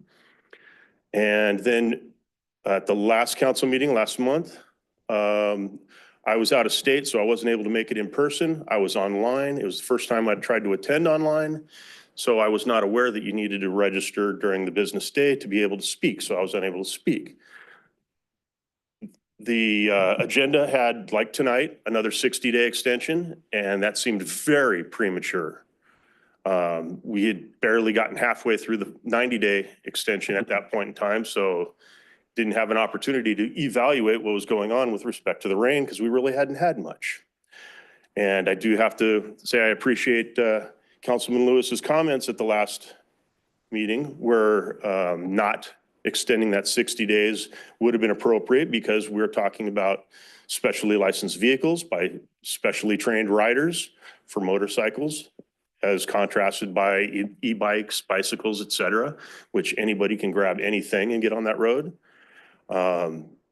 And now I find prematurely again, another 60-day extension is on the agenda. I think that that is more adversarial instead of looking at the circumstances on the ground. I drove today through that section, and it's probably been the best I've seen it since this whole slide issue has started. So that is counter to an interest in getting motorcycles back on the road. So I would hope that you would push that back. We have, 60 days we're about to start the last 60 days. So we have time to not put that on there and still have time to evaluate it at the next occasion. So please do not extend it another 60 days at present. So if you wrote it today, it was right after we put down probably 100 yards of 3 inches of asphalt. If you would have written it 48 hours ago, it would have been very much different story. And if you wrote it today, you probably also noted the extreme slope in the ski jump area. There is no, by this council, and I'll speak for the entire council, no push against two-wheeled vehicles other than to try to make the assumption of safety for our roads as safe as possible for everyone that transits it. So we are not trying to pick on two-wheeled vehicles or one-wheeled vehicles at all. We would like to have the entire area stable enough that we believe it is safe to have two-wheeled, one-wheeled vehicles out there on a day-to-day basis without potentially having the liability of somebody significantly hurting themselves. And that is our only goal. So I understand and I hear you saying you feel it's adversarial. It is anything but adversarial. It is trying to do the best thing for everyone traveling on PV Drive South, including Premature continuing to repair. extensions are what makes it really seem adversarial. Excuse me? The premature extensions before, well, you got plenty of time left, but we're a good 60 days out from the expiration because of the last extension, and you're already looking to add 60 more days. Okay, we'll take that into consideration. Okay, thank you. Our next speaker is Nikki Nushkam. Good evening, Nikki. All right. Good evening, council, staff. I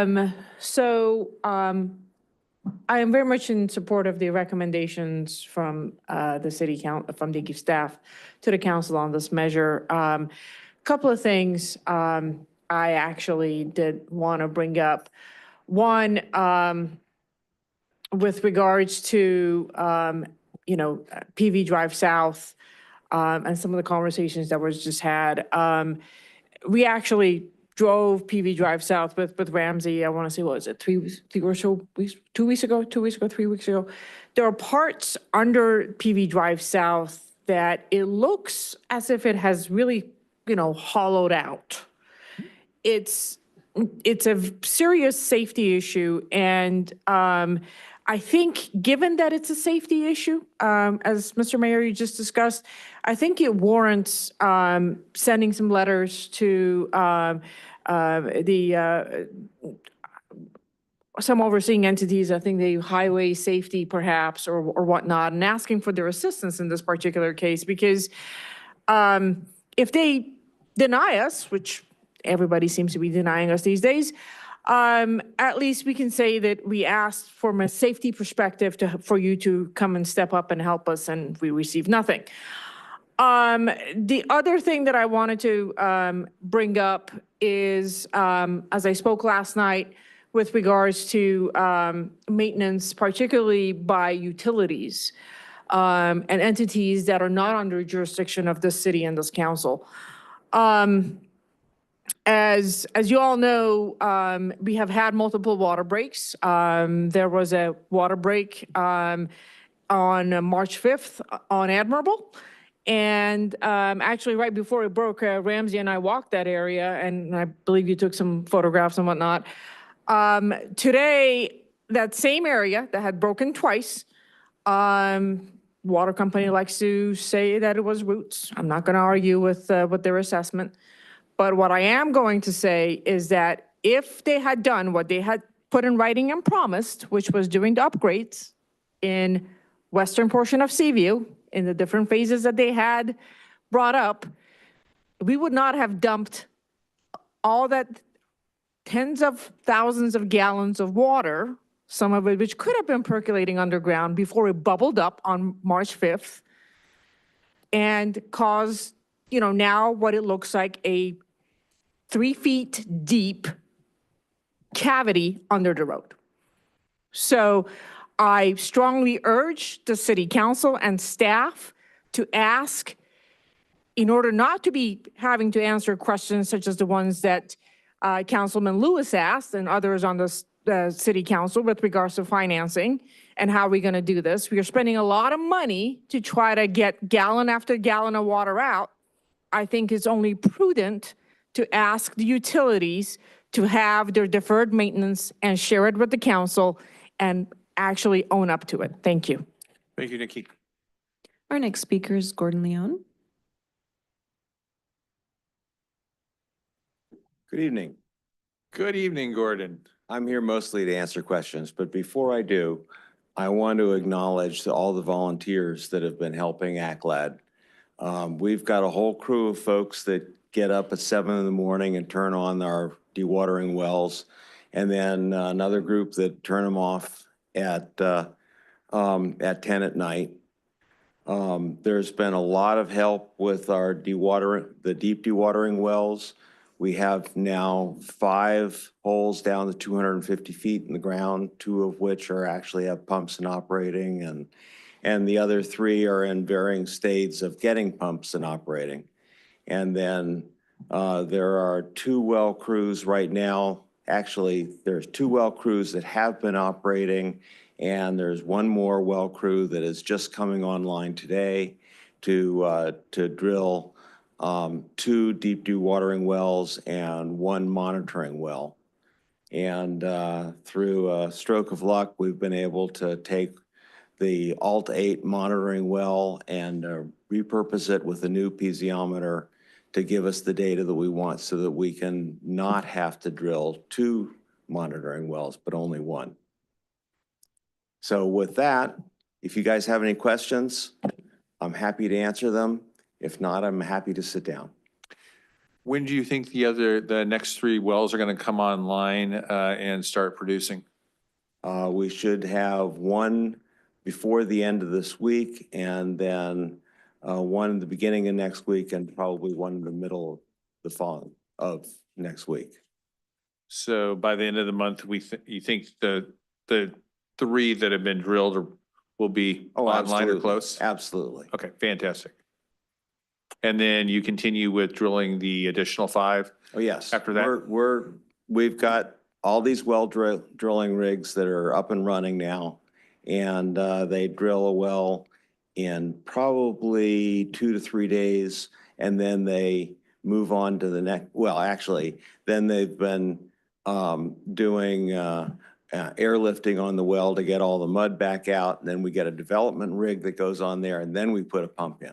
Okay. You probably learned more about drilling than you ever wanted to know. Absolutely. Spent about 3 years now, and we're doing a reasonable job, I think. Thank you, Gordon. Any questions? Thank you.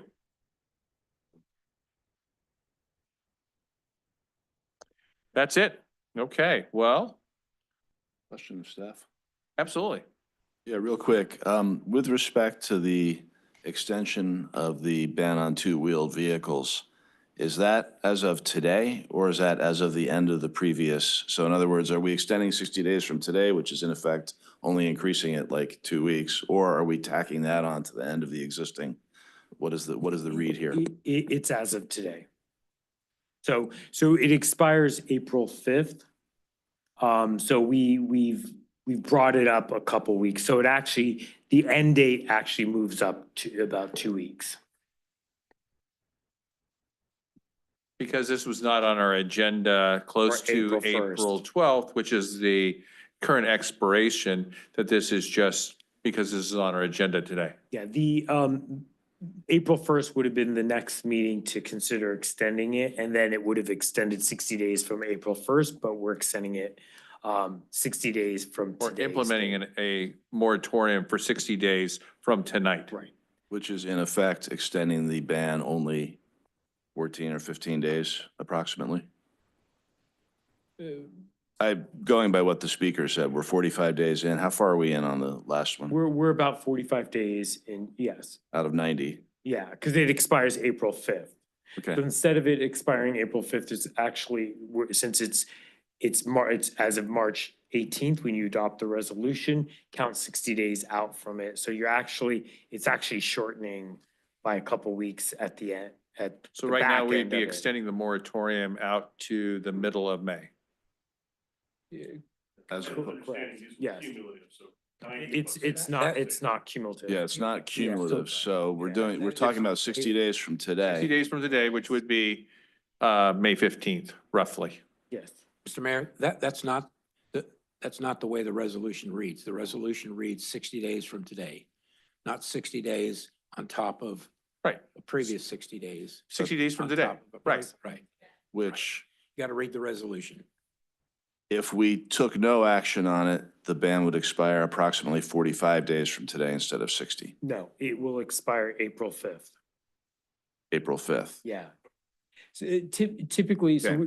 we bring all these items every 60 days. This is typically, we would have brought it in April, but because of where it landed, Yeah, we timing. brought So is tonight's is agenda. my problem that I'm thinking it was 90 days last time and it was only 60? 60 days, yeah. Okay, that's where I'm getting the 2 weeks. Okay, I And that's our understand. commitment to assessing the road condition. And if we believe, and this is all based on safety concerns. I mean, you heard one of the speakers who just said that it looks like there's a 3-foot hole opening up underneath. The road still isn't, we don't believe is safe for a 2-wheel vehicle. So that's why otherwise there's no need to put this ban, we would lift it. Sure. Okay, thank you. Any other questions of staff?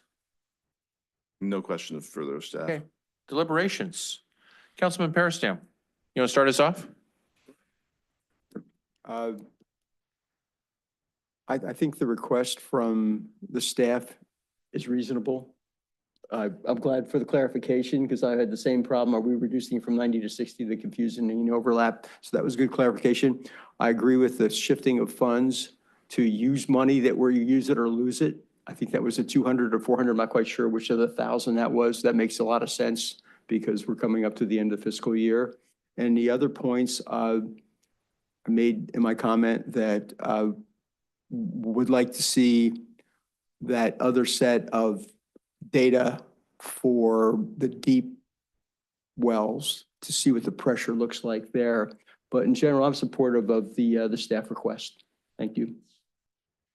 Thank you. Councilman Lewis? Well, I mean, I restate my prior objections. As we all know, I'm sympathetic to the motorcyclists and that I view them as an entirely different category than bicyclists, electric bicyclists, skateboarders, unicyclists, whatever, because they're licensed, they're driving licensed vehicles. I'm not sure that while the road conditions are suboptimal, I'm not sure that it's significantly more dangerous than the voluntary assumption of risk that a motorcyclist makes driving on the 405 in heavy traffic. And I think that motorcyclists are licensed, trained, and aware of what they're doing. So I don't think I have the support here to alter this motion, but I will ask with, the most emphasis that I can that the expiration of this 60 days from now, we're into good weather, the rain's over, the road's either safe or it's not. And I think we owe it to that community to have a better articulated answer for why it's okay for a car and not them. Sure. So that's my comment. Councilwoman Ferraro?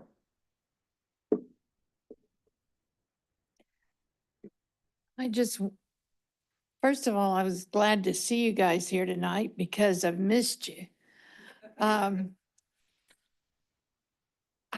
There's nothing we'd like better than to get it back to a quality that you guys can ride the bikes on. But right now, I mean, every time I go over what we call the ski jump with my car, I mean, I can't see where I'm going and I pray. I don't want you guys to have to pray too loudly. and we'd like to see it in better condition, but I think we're headed in the right direction. And don't worry, we'd love nothing better than for you all to be able to be on it, because that would indicate that we really had the road in good condition. So, that's all I really want to say. Thank you. Mayor Pro Tem. Thank you, sir. To the gentleman with the motorcycles, and I'm completely sympathetic to what you guys want. And I understand that you guys don't want the closure, but the biggest part, and to be frank with you guys, is it's not you guys. It's the bad actors that we had beforehand. And let's say we do lift this ban or this moratorium on driving there on two wheels and whatnot, we eat the liability. Let's say we have a bad actor and we get sued for a couple $1 million. That's a couple $1 million we're not spending on the land side that we have to settle out for. And that's the reality of it. So the faster we get to a solution to make sure the ground is stabilized, the faster you guys can go ahead and traverse that area. And, I want to lift it, but it's just not going to happen. That's just the bottom line for it, because the safety factors that go into it, like the mayor was saying, that land is shifting. If we don't pave it, and that one off day that we don't pave it and there's that gap and something happens and we eat the liability on it, then now we have extreme exposure for the city. And I think that's something that we have to look at as well. So I completely understand, and I applaud your perseverance in coming here and advocating for your group, and I think that's amazing. But at this time, for me, keeping this moratorium in place is the right thing to do. And just moving on, just to staff, I know we're charging ahead with the deep dewatering wells and things like that, but looking forward years in advance now, we got to make sure we compile all the data, like Steve was saying, and Councilman Parasan was saying, in terms of the metrics. I just want to make sure we start covering and compiling it, because we need to know exactly when the dewatering wells were working, because we don't know that historically, right? We don't know whether or not it started moving at 100 million gallons or stopped moving at 100 million gallons. We don't know, because we have 500 some odd acre feet of water that was pulled, but we can't say that's 80% solution or 70% solution at this point. So let's keep compiling that data and make sure we have visibility in one place, and that way we can bring it back and say for future councils that we're actually making progress at one point or another, and we can give a percentage of data, just percentage in regards to how much water we've taken out to get to a certain goal, right? And lastly, the urgency portion of exactly how much and how many wells we're putting down. We got to put down as many wells as we can with whatever the loan they got for ACLAD. I think you guys are doing an amazing job. Just keep at it. And if you guys need the help, please let staff know and make sure you guys don't drop communication, because we have to stay on this to alleviate the actual area. And if we don't get stabilization, we don't get gas, and we don't get electricity. So I applaud your efforts. So thank you very much. Thank you, Mr. Mayor. Thank you, Mayor Pro Tem. Yes, sir. So comments unrelated to the last topic, although I will say to our friends from the Motorcycle Club, I believe my colleagues are sincere. I do. So let's just keep working on it. My comments now go to, first of all, to echo what Mayor Pro Tem said. I think there's a lot of appetite here on this council for hard data.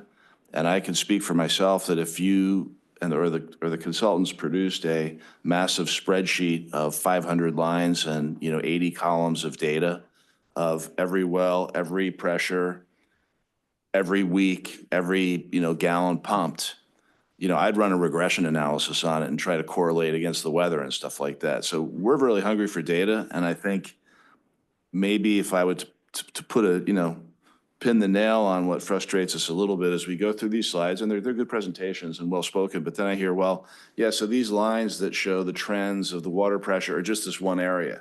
Well, we could see all the areas. We're hungry for that kind of data, so maybe a more comprehensive look, at least in report form, would be very useful for us. And no need to answer, that's just my comment. But then the second thing is with respect to finance, because budget is part of this too. I'm going to come to the FAC at the next FAC meeting in April. When I was on the FAC before and we had a situation where the Civic Center was, busting the budget just massively disproportionately to what was available to spend, I was asked by then council members, Eric Allegria and John Cruikshank, to kind of, hey, why don't we frame this as like, what can we afford to spend? and then bring that back to the council and bring that back to the Civic Center Advisory Committee to frame a realistic discussion. I think we need to do that with the landslide. I think that we need to look at, as we enter the budgeting phase for 25, 26, we need to take a look at what our baseline is. Here's what we can afford to spend and not deplete reserves further. Here's what we can afford to spend if we try to replenish our reserves that have been depleted over X number of years. And then that gives us a number of what we actually have to spend. And then we can make hard decisions after that. So I would like to progress along those lines. I know that's a longer bit of work, but if I get that on the record now that I'd like our budget process to contemplate that, I think it'd be informative for us. Thank you. Thank you, Councilman Lewis. I share your desire for what we can afford to spend. I am fearful for what that answer is, and I believe that answer is going to be less than that we've already spent, is my fear. We are spending resources at a clip that this city has never spent before. And another $710,000 authorization tonight, even though we're moving things around different pots, is another contribution to that. The fact that we are, at $48 million into this project is staggering. When you think that when we went and got the BRIC grant, the entire amount of the BRIC grant, which we thought was a huge amount of money, was in the $40 million range. And we had at one point thought that the entire scoping of a Portuguese Bend landslide remediation project would be in the total dollar value of roughly $65 million. We are well beyond that. So it's a scary position that we're in. Though I don't see any way not to spend an additional $710,000 or authorize an additional $710 to continue to maintain the sanitary sewer system within the Abalone Cove Community Association to help our residents there and make sure that those properties continue to be habitable. But we're going to have some really hard O&M discussions coming out in our budget cycle on how do we fund the O&M. And I think we are looking at operation and maintenance of the current infrastructure that we deployed through the landslide, probably approaching somewhere in the 25% of our go-forward budget. I'd imagine it's in those ranges, which is going to be a huge annual bill that we're going to have to figure out how to pay. And in itself may be unsustainable. And so I think one of the things that everyone on this council needs to continue to do is send your cards and letters and talk to our fellow electeds at various levels of government and continue to put the pressure on. To date, with the supervisor's additional $2 million, we have roughly $4.2 million of contributions from the county with a roughly, $8 billion budget. And we have spent going on $45 million with a $30 million budget. So just putting things into perspective. And then if you look at what the state's budget is and what the federal budget is, we certainly have not had proportional help from any of our partners within the state and federal levels. With that, I do appreciate staff's, once again, very thorough report. Thank you, Mike. Thank you, Ramsey. Thank you, Vina. Thank you, Ara, for once again putting this together. There is some sunshine here. We are seeing some real retardation of movement in the eastern portion. So that's very encouraging, showing that some of this science is actually paying absolute dividends. I share your desire to have one-for-one correlation between an action, a rain event, and a outcome. Unfortunately, I think this is a multivariable problem, and it's going to be really hard to come with one-to-one correlation and be able to, with certainty, say, I drill one well and I'm going to retard it by an inch a month. I think that is aspirational at best. I'd be ecstatic if I got a 70% R square. That'd be great. Okay. So with that, I'm in favor of the staff recommendations. Certainly, we need to do everything that's there. And I will circle back once again to our I was going to say two-legged friends. Those two. Two-wheeled friends. They are at this point. Unfortunately, it is a liability issue. And as the Mayor Pro Tem said, there is an assumption of roads being safe. And then when we are repaving and spending close to $8 million a year to keep the roadway at least drivable, the conditions change so rapidly out there that the city, from a risk management posture, just can't take on that additional liability.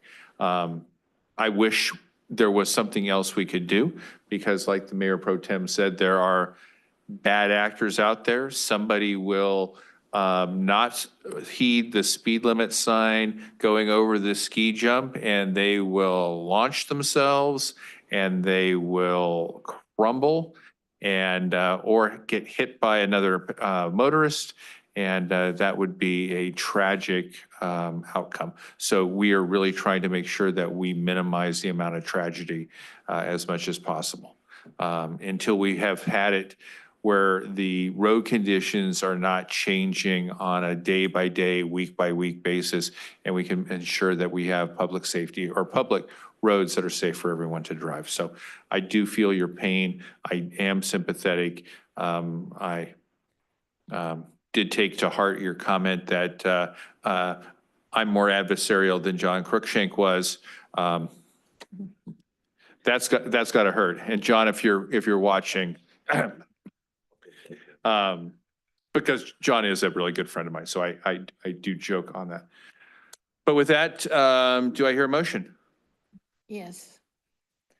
I move the staff recommendations, and also for 7, 8, and 9, we need numbers for the resolutions. Okay. Second? Second. Thank you, Mayor Pro Tem.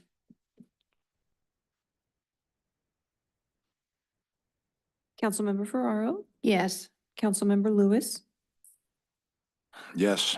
Councilmember Peristam, Yes. Mayor Pro Tem Seo, Yes. Mayor Bradley.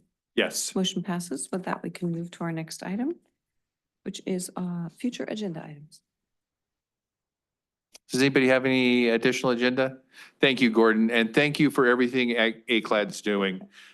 You guys are making a difference, and we appreciate the partnership between ACLAD and the city. No pun intended? Working well? Working well. Oh.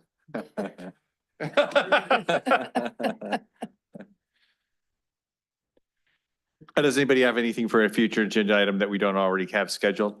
No.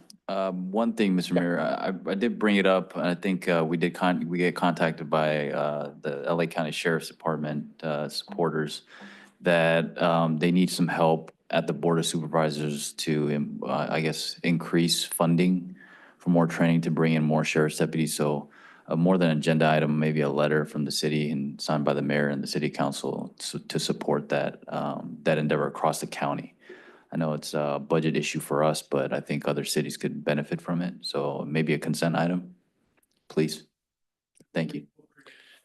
We can place that on the April 1st agenda. Yeah. Thank you. Certainly when the Lomita Sheriff Station is and has continually not been able to meet any of our overtime requests, certainly I think we have some grounds to ask them to continue to push on increasing the manning. So I agree with Major President. Any other? That's it, Mr. Mayor. Thank you. Thank you. Our next item is city council oral reports. Let's see, Councilwoman Ferraro, what's been happening? I'll never tell. I know. I don't have a report. Okay. Let's see, Councilman Peristam.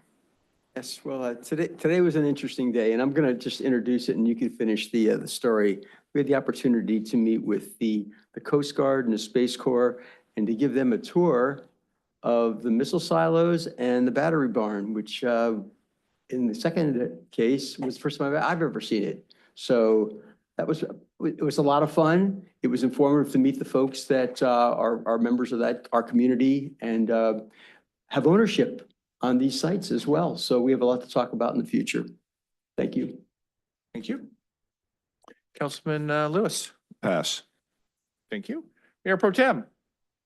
Mr. Mayor, I hung out with you a lot this past weekend, so I'll let you do the honors. Two very different events. Yes, I'll pass it on to you. Okay. A lot of things been happening. Mayor Pro Tem was talking about two events that, actually three events that he and I and several of the other council members were able to attend. We did attend the 40th anniversary for Malaga Bank, one of our local banks, who has been a very generous supporter of many city events. My personal bank, I did, though, in my speech, did make it known to them that I love them as my local bank, but they don't have a branch in Rancho Palos Verdes. What's going on? And what was their response? So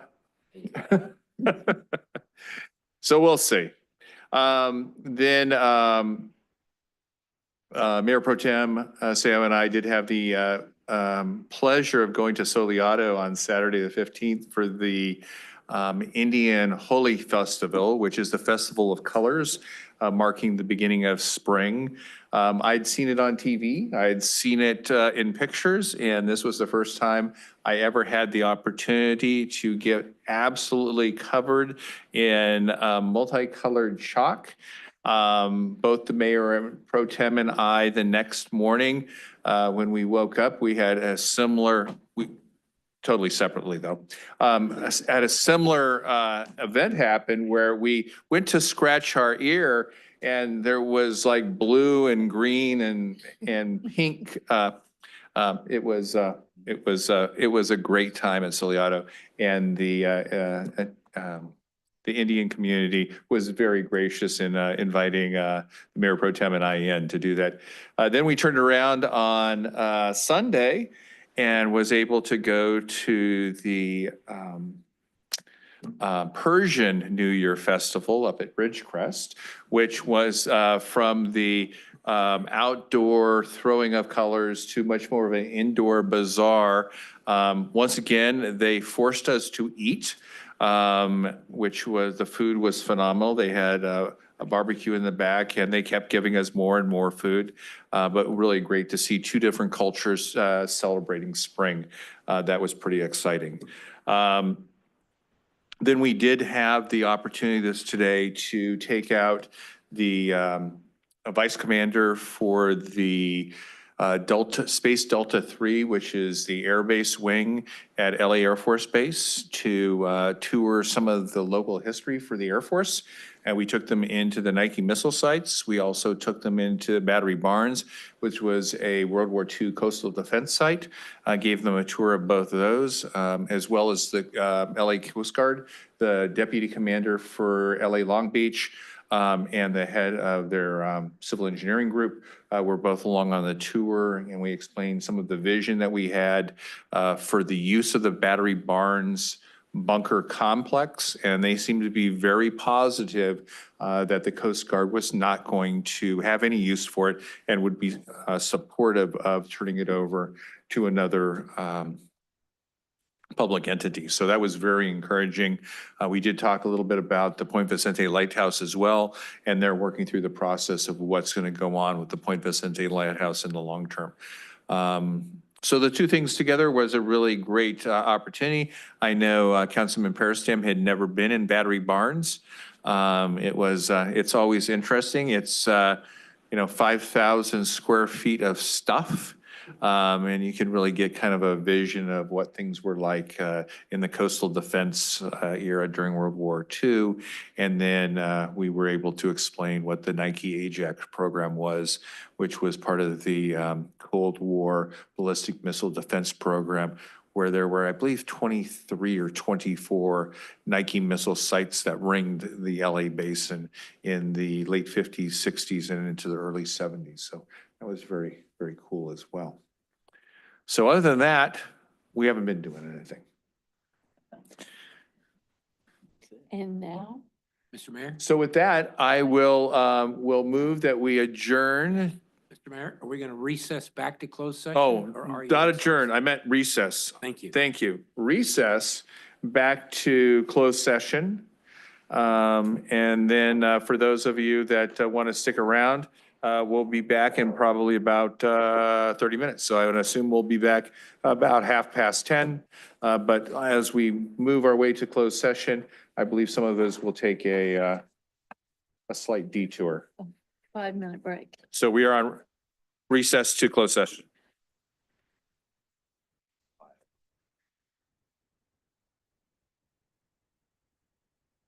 Heard what he tell John's nicer than me. Oh, well.